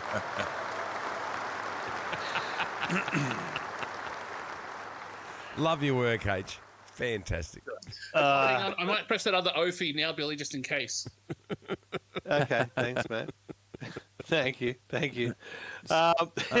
Sorry, you go. So, no, but just to wrap that up, but I think the biggest thing that I learned wasn't one specific thing, but was that it wasn't the information flow in my head was just going to be me trying to share and teach. But what I learned very quickly was how knowledgeable my viewers are, and how that became a two-way street. I started learning from them, and it became an excellent exchange. And I learn as much as I teach, if not more. So that was the surprise of the whole thing, because I should have had the foresight to see that coming, but I was just more focused on what I was going to do to be able to sort of see that. And it became evident really quickly, and I was like, oh, wow, okay, two-way street, this is fantastic. I'm learning stuff from these guys every day, So it's that part awesome. has not only been rewarding, but also I think it makes it more fun for everybody. I hope, anyway. I think Absolutely, so. man. Absolutely. The Voodoo voodoo you and go witchcraft Polly. factor. Sorry, man. I was going to say the voodoo and witchcraft factor is what it's all about. Or be with the pickups. It is that mystical sprinkle of fairy dust that happens that makes it all just that little bit. I was looking Excellent. at Briley pickups, for instance, here in Australia, and I'm going to go back to pickups briefly because I could talk about it all night. Yep. But as somebody He's going to who's pick it up There's somebody who's wherever he is anyway. it's somebody whose entire life really revolves around performing, whether it be on stream or live gigs. The pickups, both in my acoustic guitars and electric guitars, are everything. And there's people who we know from as a guitar community about tone woods and the whole argument about that. I'm firmly in the camp of people who believe that the pickups are where it's at in terms of the tone of what you're putting out from the sound of your guitar, the voice of your guitar. There are a whole bunch of things that go together to make that up, but the pickups to me are the number one. So whether it's my acoustic guitars, which I'm very much a Maton man, Maton guitars from Australia. They are the pickups in those guitars and what make those guitars great, and it is the same thing with electric guitars. And I have Fender guitars, I have guitars produced by PRS, etc. And I've got to say, I'm just thrilled to have that fairy dust sprinkled on what I'm doing from Greg and Orby Guitars. Absolutely sensational. Absolutely. Thank you, brother. Well, Appreciate it. Well, I think it's at about this point, for those people who haven't seen your streams before, that I get Paulie to drop a little bit of a video. I pulled some video clips together from some of your streams, Orby. You're right. There's no problem. Kids, this is what we call recess time. It's where we go have a bit of a wee and get a bit of cake that Mum packed in our lunchbox. And or another coffee like Orby probably needs. Exactly right. I'm giving you a chance to make another coffee, Orby. And please do note that whatever we've played here tonight, in terms of those video clips, I'll be sending you copies of those after the show. Oh, thanks, man. I have it. No worries, brother. Okay, let's go. Let's go.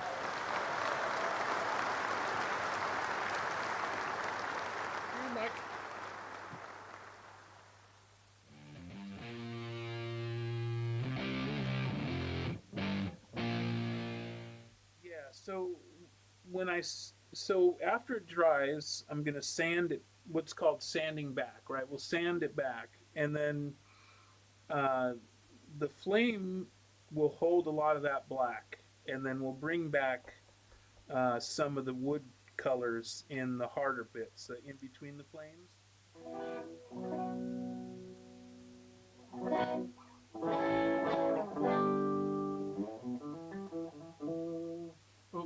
Oh, geez. I got to do something really quick. I'll be back in 2 seconds here. I'm going to switch you to feeder cam. I'll be right back.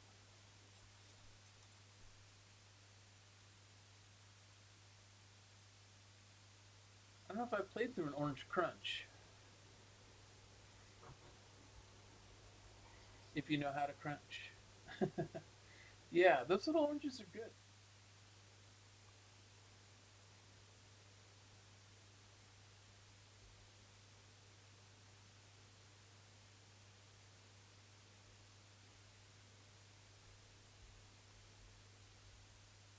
It's all fun and games.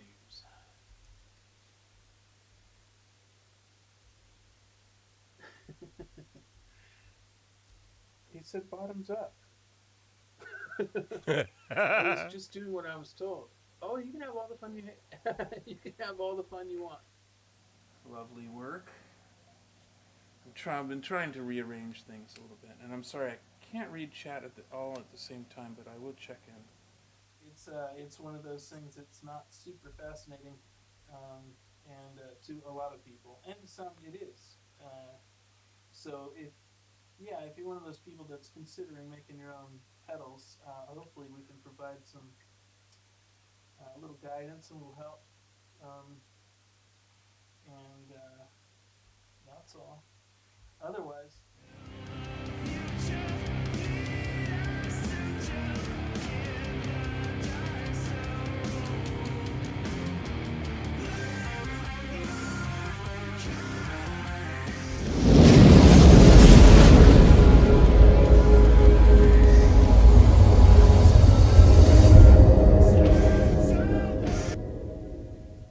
I cut it off. Sorry. That's okay. Somehow, hang on. Let's pick it up. Is Holly's touching things. My eyes are feeling red again. I'm making light like Thomas Funky Edison. Been in the desert 47 days of purple haze.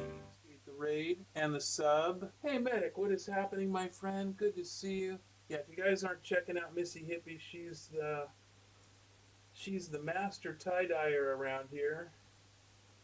And an awesome person all around. And our friend Medic here, Italy business here, so forgive me for not engaging for a few. I've just got to get this wrapped up so I don't get a broken wire, which would send me back to it's like go directly to jail, do not pass go, do not collect $200 type of situation. So I just need to get through this one little. Oh my god, I could go on for an hour. She's a sweetheart of a person. She's very supportive. She's lovely and kind. And she's my friend. Oh, he must have been talking about his.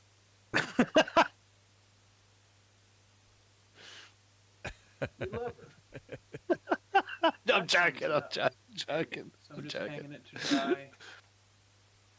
And we'll get some clear coats on it in a couple days. And then this is for a big muff that I'm building. Miss Cal Taylor, Miss Cal Taylor, Miss Cal Taylor, Miss Cal Taylor, Miss Cal Taylor in the house. Hi, Cal. I hope you're well, though. Good to see you, brother. I love Been a that minute. guitar. I hope I love that I guitar. hope things are doing. I hope things with you are well. That's the words I'm trying to say. All right, and I can't leave without saying I love you all, except the one guy. Toodle. Except the one guy. Except the one guy.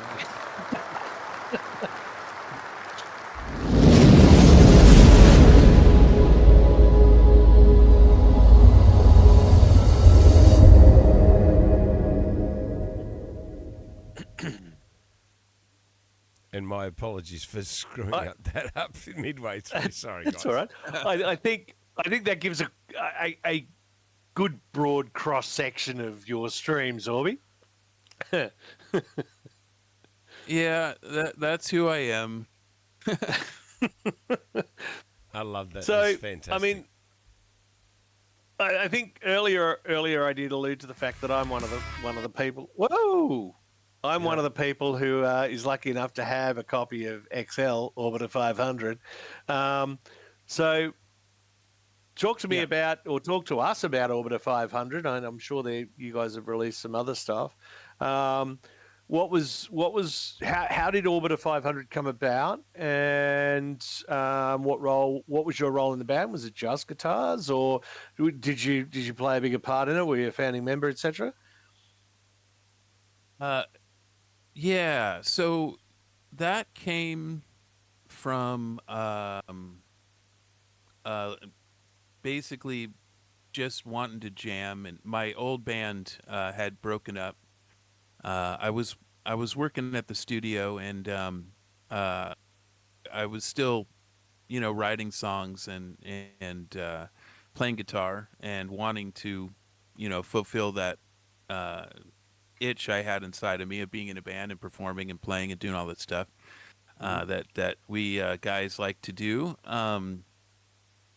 And I teamed up with a drummer, Toledo Rob Tucker. He's the drummer on that, and we started working on some songs. So I think a friend of mine who I do some session work with, and who did some recordings of the demos in the early days and stuff like that, very profoundly at one point said, as I was struggling with some things with the band and stuff, and how I was going to sort of move forward, and he's like, bro, like, you are Orbiter 500, so whatever happens, like, you're the guy. You write the songs, you write the lyrics, that is you, so like it or not, bro, you are.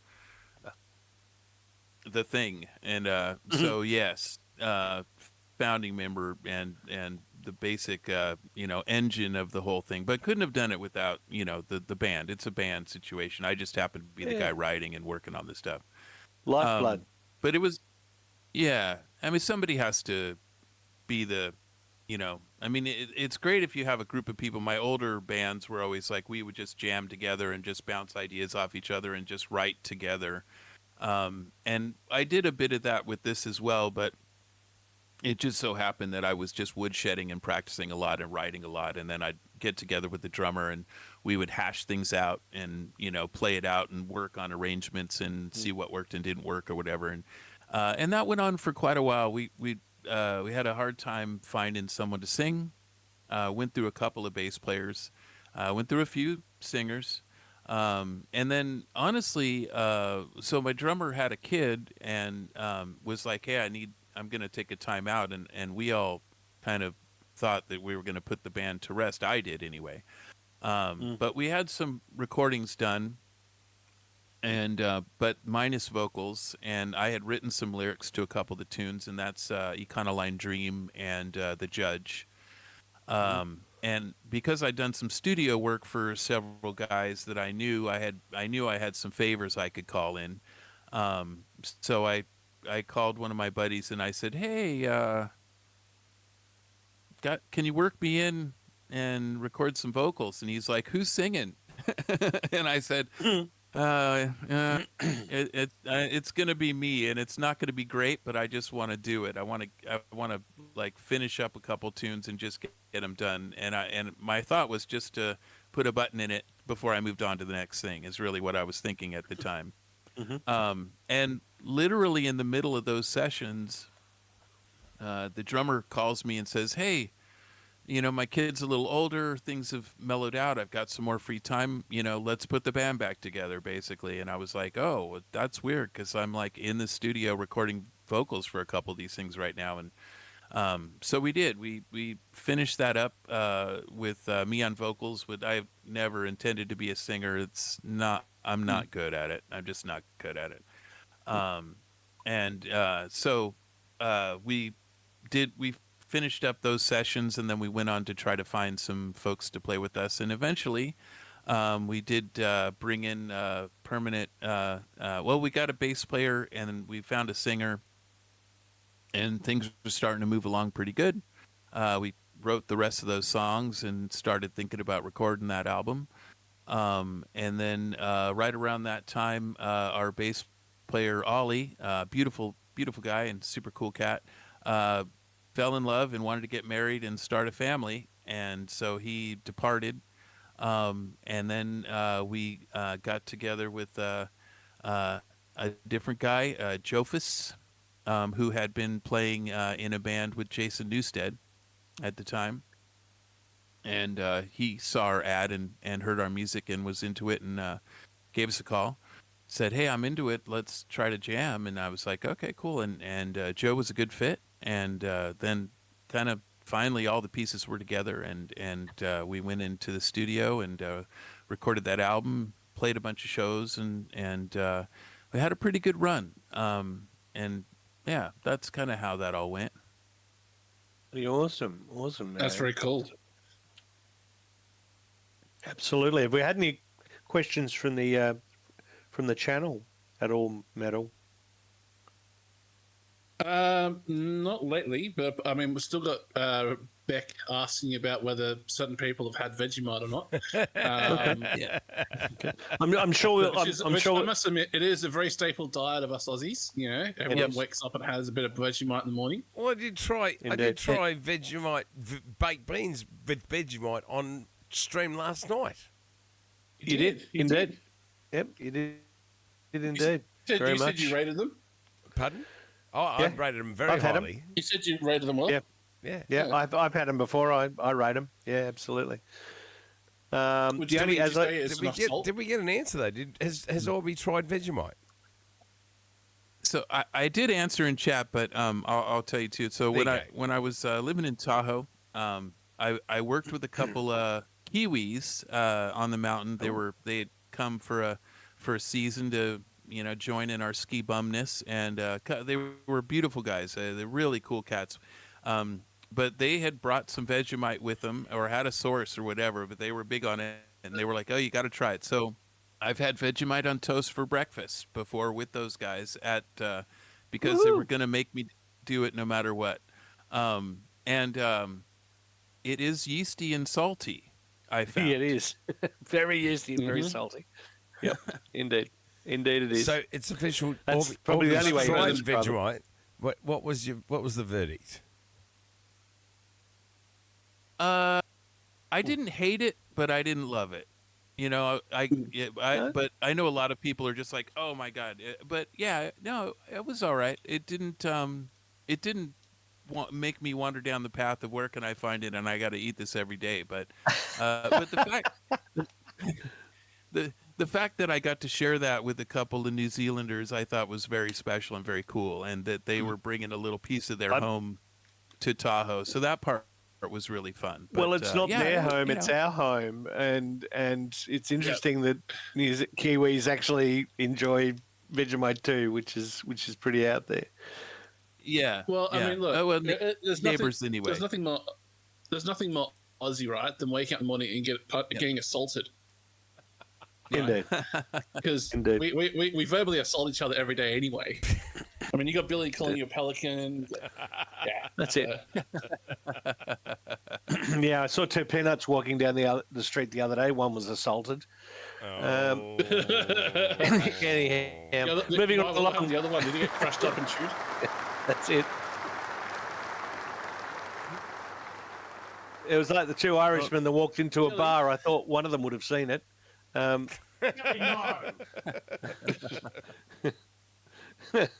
Anywho, when through your whole guitar playing life, who are your biggest influences? I guess your top three biggest influences when you were learning guitar back in the day. So Jimmy Page, Jimi Hendrix, Tony Iommi. Wow. Angus is probably the fourth that's in there as well. Like, we'll let you add him, honorary Aussie. Yep. Well, I had seen AC/DC as a little kid with Bon Scott, and that had a huge influence on me as well. Like, I was like, okay, and I had the albums, and jumping around my living room as a little kid like a maniac to AC/DC albums was a thing. So he was definitely in the mix. But yeah, the big three were a couple Jimmys and a Tony for sure that just made me want to play. This sounds like the name of a good drink. Three Jimmys. Three Jimmys and a Tony. Three Jimmys and a Tony. Yeah, sounds great. Right. The next thing, I guess, is we've talked about you were the powerhouse and the brains and the nerve center of Orbiter 500. Do you have any more music being written, and are we likely to see anything come any new releases from you? Yeah, I'm working on some stuff now. I kind of, after the band broke up, I sort of kind of stepped away from recording and writing, and because my whole life I had never had a break from being in bands. I've been in a band my whole life and been just writing and grinding, and the way the band ended also made me a little bit I wasn't like pissed off or anything about it, but it definitely like made me reassess my life, if you will, and where I was an older guy going, what else can I, and I'd sacrificed a lot of things. So I was like, well, I'll travel. And I did a bit of traveling and I did some surfing and some snowboarding and kind of like, did some things that I'd put on hold while I was just doing everything I could to get the band to move forward, to make it. Right. But that didn't last too long.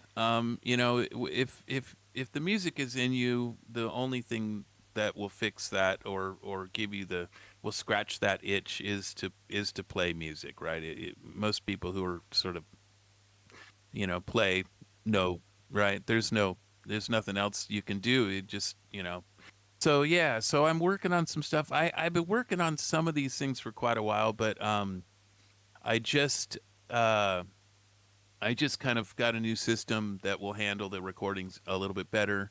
Yeah. And so my setup is going to be a little bit tighter and give me the ability to start really sort of hunkering down and trying to make some of these things from just scratch tracks to proper Product. Yeah. songs. So hopefully, Beautiful. I don't know what it's going to be called. It won't be Orbiter 500, obviously. So to be determined what it'll be called. But yeah, there's some songs coming. Sweet. That sounds promising. I guess that leads me into the next question. If you were to collaborate with anybody as a muso or even a builder, from that matter, who would the collaborator be? Who would be your who would be the person that you'd want to collab with, and why? Like Dreamscape or like real like No, possibilities. I'm like pie. Look, you can do a pie in the sky option, and then come back to a reality option if you want. I'm open to both. I mean, I love collaborating with people on music of like-mindedness, but if we're dreaming, right? If we're dreaming, I mean, to collaborate with Jimmy Page probably would be the top of the top. Wow. Like, Yeah, cool. not that I would really want to hold a guitar in the same room as him, but if we're going there, Yep. hey, right. it would be just wonderful to. I'd sit in a room and just talk guitars with him. That would be enough. But if we could Yeah. collaborate on music, wow, right? Yeah, yeah. Well, Conspiracy Yeah, Heroes awesome. just yelled out in chat, esoteric.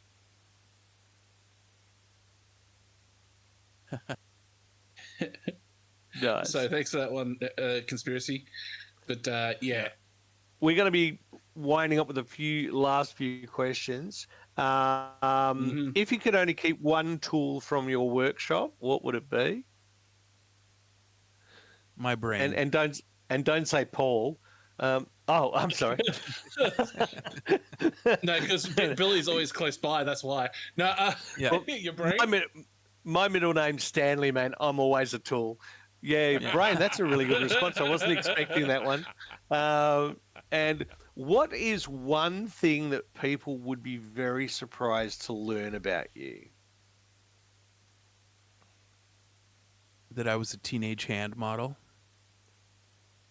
Really? Oh. Hey. Yeah. Wow. I wasn't expecting that to come from left of centre. I do believe Orby just took the prize for the most unique answer to that question. That's well, nuts, ladies and man. gentlemen, I let's was put a not. hand together for Orby for that one. Do you know? He's got a real handle on that one, I tell you. I guess the last thing is, do you have any questions for us? Where do I start? No. So usually you start at the beginning. Yeah. Well, look, all I want to say is thank you, Orby. It's been an absolute pleasure and a privilege to have you on the show tonight. I want to say that you become an honorary Pelican tonight. And Billy, no. yes, you do. And whilst we're saying that, Paulie, would you play the outro video, please? I would. As I get it organised, I've got to say this. I feel privileged that we've had Orby in tonight. I feel 100%. even more privileged that I've gotten to know Greg over the last years in terms of streaming, etc. And I could seriously talk guitars, setups, pickups, all that stuff all night long. I know. And right? I had to try really hard not to dominate that whole situation. Greg, it's been an absolute pleasure, and I would actually genuinely like to say that any opportunity to have further conversations with you about pickups, winding, guitar repairs, all that stuff would be absolutely fantastic. I'd love to do that. Shoot the breeze, as we would say, wouldn't we, Shooter? Indeed. That's indeed what my channel's called Right, in let's- Deviant Games. Let's play this last video from and Shoots. outstanding work with the videos. Yeah, that was well done, dude. Great well job. done. Yeah. Thanks, man. Appreciate it. Good stuff. Thanks so much, you guys. The honor's mine. It's been a pleasure. Oh, we haven't finished with you yet, buddy. It's so awesome to have you here, man. We haven't finished yet, man. Okay.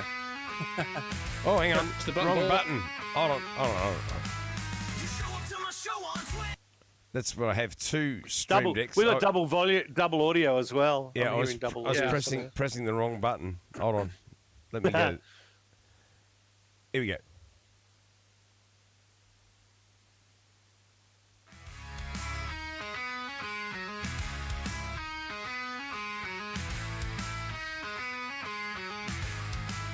You show up to my show on Twitch.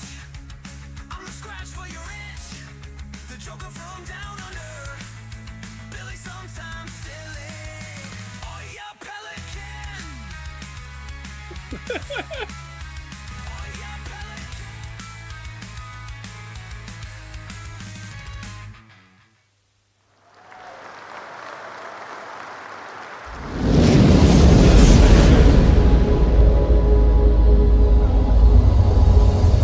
Just a little bit of fun.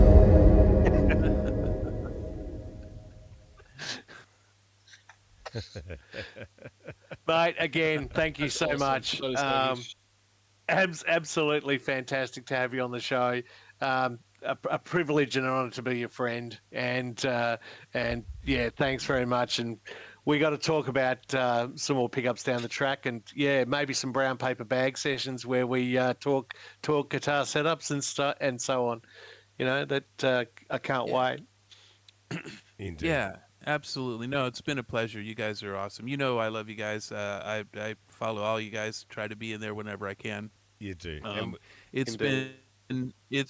it's been a really cool situation to be able to send stuff down, and the fact that you guys are enjoying my pickups and is, you know, nothing makes a guy like me more proud than to have people out using stuff and that I'm helping some way to get them into where they want to be musically. That's the biggest gift that I can get. So just know that I'm super honored and privileged in that way. Well, brother, that's a definitely a two-way street. It's an honour and privilege to be performing and using the equipment. It's just fantastic. Love it. And I think before we close off tonight, I think we might get you to hang about. Oh, here we go. Might get you to hang around in. We haven't even Might get we you to haven't hang even around and scratched chat here. we haven't even scratched the surface, Greg. I've got after the tellies. There's so many things. I just can't even begin to tell you. I think he's going to keep you in business alone. I think, dude. I am like a dog with a bone. And So it I sounds said like you before, have a it business is plan for the next 10 years. voodoo. It is voodoo and witchcraft. And when you think you've grasped that, when you think you've got, that is the secret sauce. That's the one thing I'm grabbing hold of. That, Greg, make me a pickup for every bloody guitar I own. Didn't I tell you? He'll keep you in business. Exactly. that could be done. Absolutely. I got to ship something down. So, you know, you want something extra in the box, all you got to do is ask. Let me know. I'll set up. But let's talk. yeah. Yeah, we Yeah. need to talk. I need to talk with you as well because I need to probably get maybe a pink and a Have you got purple one there, rail. Billy? Hey, Have you got your new artist guitar there? I do indeed. Just give me 1 second. Oh, I know. Billy's been are we itching showing the it foot off? to talk about it. We are. I've asked him to show it off. It was impressive. I got a message from him whilst I was at work. Yeah, so it's a Super Strat. It's the Relict Paisley. Is yours the same? Yours isn't the same colour as this though, is it, Paul? No, mine's the Paisley over. Mine's kind of the reverse. Hang on, give me. Yeah, hang on. yours is the reverse of this, isn't it? Yeah. Hold on. Well, it looks thought like so. you guys are now brothers more than I thought you were. We are indeed. Yes, yours Yep, is there you the go. red. Yeah, there you go. It's a Paisley over red. Yeah, yeah. But So this is like the black, and the black's been stripped off, and it's revealed the paisley. But I'm a bit disappointed because it's got like a cream pickguard and cream knobs and cream pickup covers, but the paisley is like almost a silver and white. And I'd really like to maybe get a pearlescent pickguard for it and replace that. So I just don't know whether or not to. But I think Greg would advise. Frankie Greg would advise that you can do it whatever the hell you like, Billy. Yeah. Well, I'm thinking that. I've got a 3D printer here. And I've got to say, I need to talk to you about that actually, because I need a couple of bits made for something. So yeah, I've got to say Yeah. this. I am currently partway, well, about 2/3 of the way through sending an email to one of my students who on Monday night came for a lesson.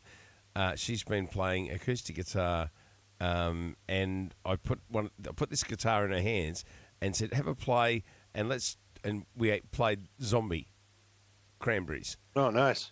And, Yeah, wow. And I got an email from her the next day. Can you tell me what sort of guitar should I buy? I'd like an electric guitar and an amp and all the things that go with it. So it was one lesson. It was one night, one lesson, and she's gone. And I went, that is She's hooked. so cool. She's hooked. That is Hooked. so cool. Yeah, So that's awesome, man. These things are So good. absolutely fantastic. They just a little bit of improvement, a little bit of a tickle up with let's say just an Orbi Guitars pickup in the all positions. Oh yeah, yeah. I'm putting mine back. Yeah. So, what I wanted to do is, I just wanted to sort of briefly, just say before we close out tonight, I guess, is that we boys are supporting Movember this year, and that I can't believe your hair's grown back that much already, man. You shaved that off on the 1st of November. I shaved mine, and you can hardly even see mine. Oh, I love that greenie. The greenie is incredible. That guitar is just nuts. Oh my god, that guitar is beautiful. You know what I can't I believe? know. You know what I really can't believe? But if we raise 10 What? grand this year, you can clip it again, boys. I will have a full body wax. And we're getting close to it. Well, we're kind of a little way off, but Yeah. we want your help to help us get the goals this year. So, guys, if you can give us a hand, there's a link coming up in the chat. I still can't believe that you sprayed that body. You sprayed the light metal flake, the heavy metal flake, the tint. You polished it. You did everything for that guitar, and it's an incredible guitar, Orby. Just thank you.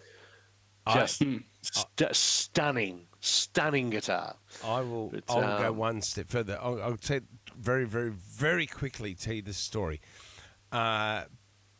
Guitar player, one of my longtime best friends, musician and good mate, Jez, who plays bass with me on a regular basis these days. Jezza, yeah. Fantastic guitar player, and he had a Metal Flake Les Paul in that green Metal Flake colour. Oh, which he sold and regretted it from that point forward.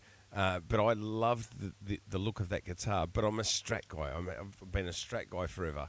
And when I look at that two humbuckers, Metal Flake green guitar that always made, I absolutely I need one of those. So perhaps it's not just pickups we need to send this way down under. Maybe there's a We need to send Paulie a bank maybe account there's so he can afford it. maybe there's a Strat coming. yeah, maybe. I don't know. If you want to support us, you can go and check out Paul on his OnlyFans page. That's onlyfans.com/PaulTentertainer. I'm joking. Indeed. There'll be Metal Flake green guitars everywhere. That's it. That's the one. I see nothing wrong Do we with go to that. the credits, guys, or is that what we're doing, or is there something else I missed? No. I think I just wanted to let people know that I'm going to be streaming throughout the month of November. Going to be doing some from the garage, mainly I think because I've got to finish the Doctor Who guitar, the Torchwood, and I've got the Essendon build, which will have Orbeez pups in it, which is the Gibson, the artist Gibson. So or the artist Les Paul. So yeah, doing a bit of that. So yeah, please keep an eye out. We will be posting up the QR codes. Unfortunately, I didn't get them ready for this week, but we'll be doing it from next week. We'll probably overlay them over the rerun, if that's all right, Metal. Yeah, they'll be on the rerun, yeah. Yep, sweet. And yeah, so just if you can, if you're able to support us, fantastic. In financially, yeah, would be awesome. If not, make sure you're having the conversations with the men in your family. I cannot stress that strongly enough. Get them to have those regular checkups. I make it every November that I go back and have my full bloods done. That way I know it's getting done once a year. Certainly, if not before 50, but certainly after 50, guys, get it done. Never forget to talk about your problems. I know that people our age, men, we don't talk about our stuff often enough, but we need to talk about our stuff. So find that friend, find that close personal friend, and you know, and have your discussions with them. Make sure that you're talking about your problems. It may be a way for you to be able to lighten the load for yourself, and also somebody else might open your eyes to a solution that you've never even considered. So, what do they say? A problem shared is a problem halved. Absolutely. I cannot stress it strongly enough. And one of the other things I learned this week, and I never even realised I'd learned it, was let them theory. And the let them theory is whenever somebody's saying something that you don't agree with, or somebody comes out with, like that guy pulls out of you in traffic, instead of getting hot-headed and having road rage, you just say, let them. Really? If somebody says something you don't like, let them. Really? Just let them. Yeah, just let them. Who cares? They don't pay me often. They don't pay me enough to worry about it. Only sweat the big stuff, guys. And that's all I'm going to say. I'm going to ask, how's that been going for you, Billy? Yeah, fucking terribly, but I'm working on it, all right? You got to start somewhere, Billy. You do, indeed. I've got to stop having a Hilux somewhere behind you. Got to try and stop these heart attacks.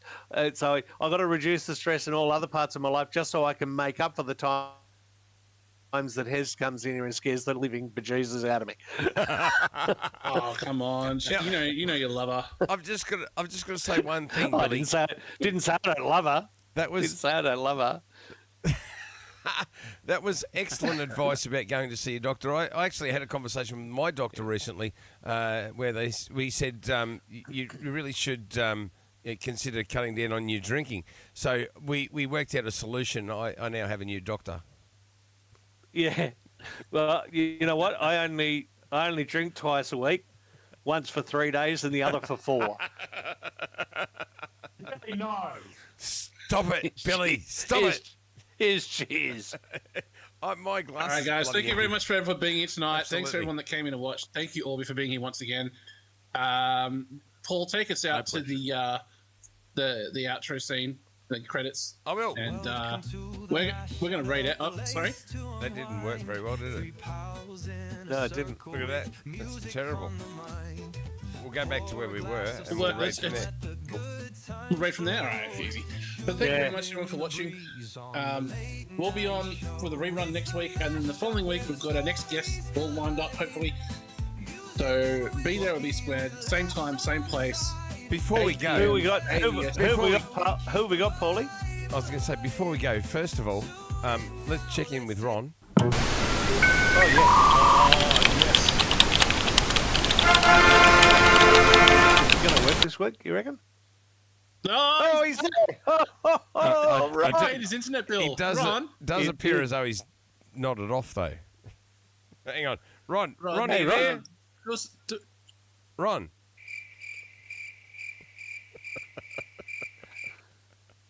Rod, we wanted to know if you had anything you wanted to say to Orby tonight, because you've been sitting there pretty quiet, unlike usual.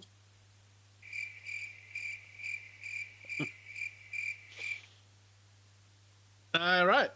Well, I Okay, guess that's it we'll from Ron. we'll check in with you next week. Yeah. Hey, Metal. Message from Ron.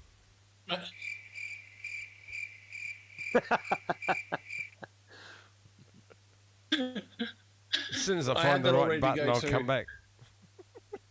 Are you rating out to Ron tonight, Metal? You've got a message for you, Ron. Barkeep, one whiskey, please. There we go. We're going to the Paul and Out scene. Awesome. All right. So yeah, thank you very much for coming in, people. We are going to read out. I'm going to get. I don't think I've got a red call. No, I've got to fix that. I can That's let you the- know I keep putting it that off. in a fortnight's time we're going to have Fermata. We are from That's Marshall. awesome. Fermata TV. Absolutely, That's he's a awesome. brilliant musician. He is currently in Tasmania, Taswegian, Tasmania, yeah. where He is Taswegia. where all the best people came from. Isn't that correct, Billy? That is absolutely fantastically correct. That's where all the wonderful It's a people bit too come frozen for me, mate. For- It was snowing in Hobart on Tuesday. Former I South got the Australian. message from Blank Page. from. It Yeah. was indeed. Yeah, it was well- indeed snowing. Now we're going to read out. I'm going to put this to the guests of the stream. Orby, do you have anybody that you want us to read out to, or are you going to let us have a choice? I do see a new friend of mine in here who is playing pinball right now. He's an Ooh. Aussie, Okay. and it's Enter Your Initials. Do you know Oh, him? yeah, we know him. Yeah. He's a good guy. That guy. Yeah, he's Alright, pretty we'll cool. Give that guy a bit of a raid. Let's do that. That's a good plan. Let's Thank do you. that. Thank you, Orby. That's awesome. Keep it in Oz. So You know. enter your initials. Yeah. Enter your initials Oh. is his name. I've Yeah. got it. Got Yeah, it. sweet. Got it. Put in the raid call. No recall on the channel. I've got to build that, but Billy. But still, Oh. I'm going to do Okay. this, and the bot will automatically say who we're going out to. So thank you very much for watching, guys. Huge thank you. If you be here in 2 weeks or beyond, when we have Mr. Fermata TV on. And thank you so much for being here, Orby. We'll let you go back to sleep, mate. Yeah, Enjoy the Greg. rest of your evening. Absolutely Thanks for amazing. watching, man. everybody. Greg. And as Paul, Love you, Greg. Cheers, brother. Thanks so much for having me, you guys. Thank you so much. Cheers, Oh, man. no. Thank we're you going for to go being and here, read brother. over to him. Indeed. Yes. So we'll read over, give him some love, tell him that we sent you, and we'll catch you all soon. Thanks for watching, guys. Woohoo. From us all.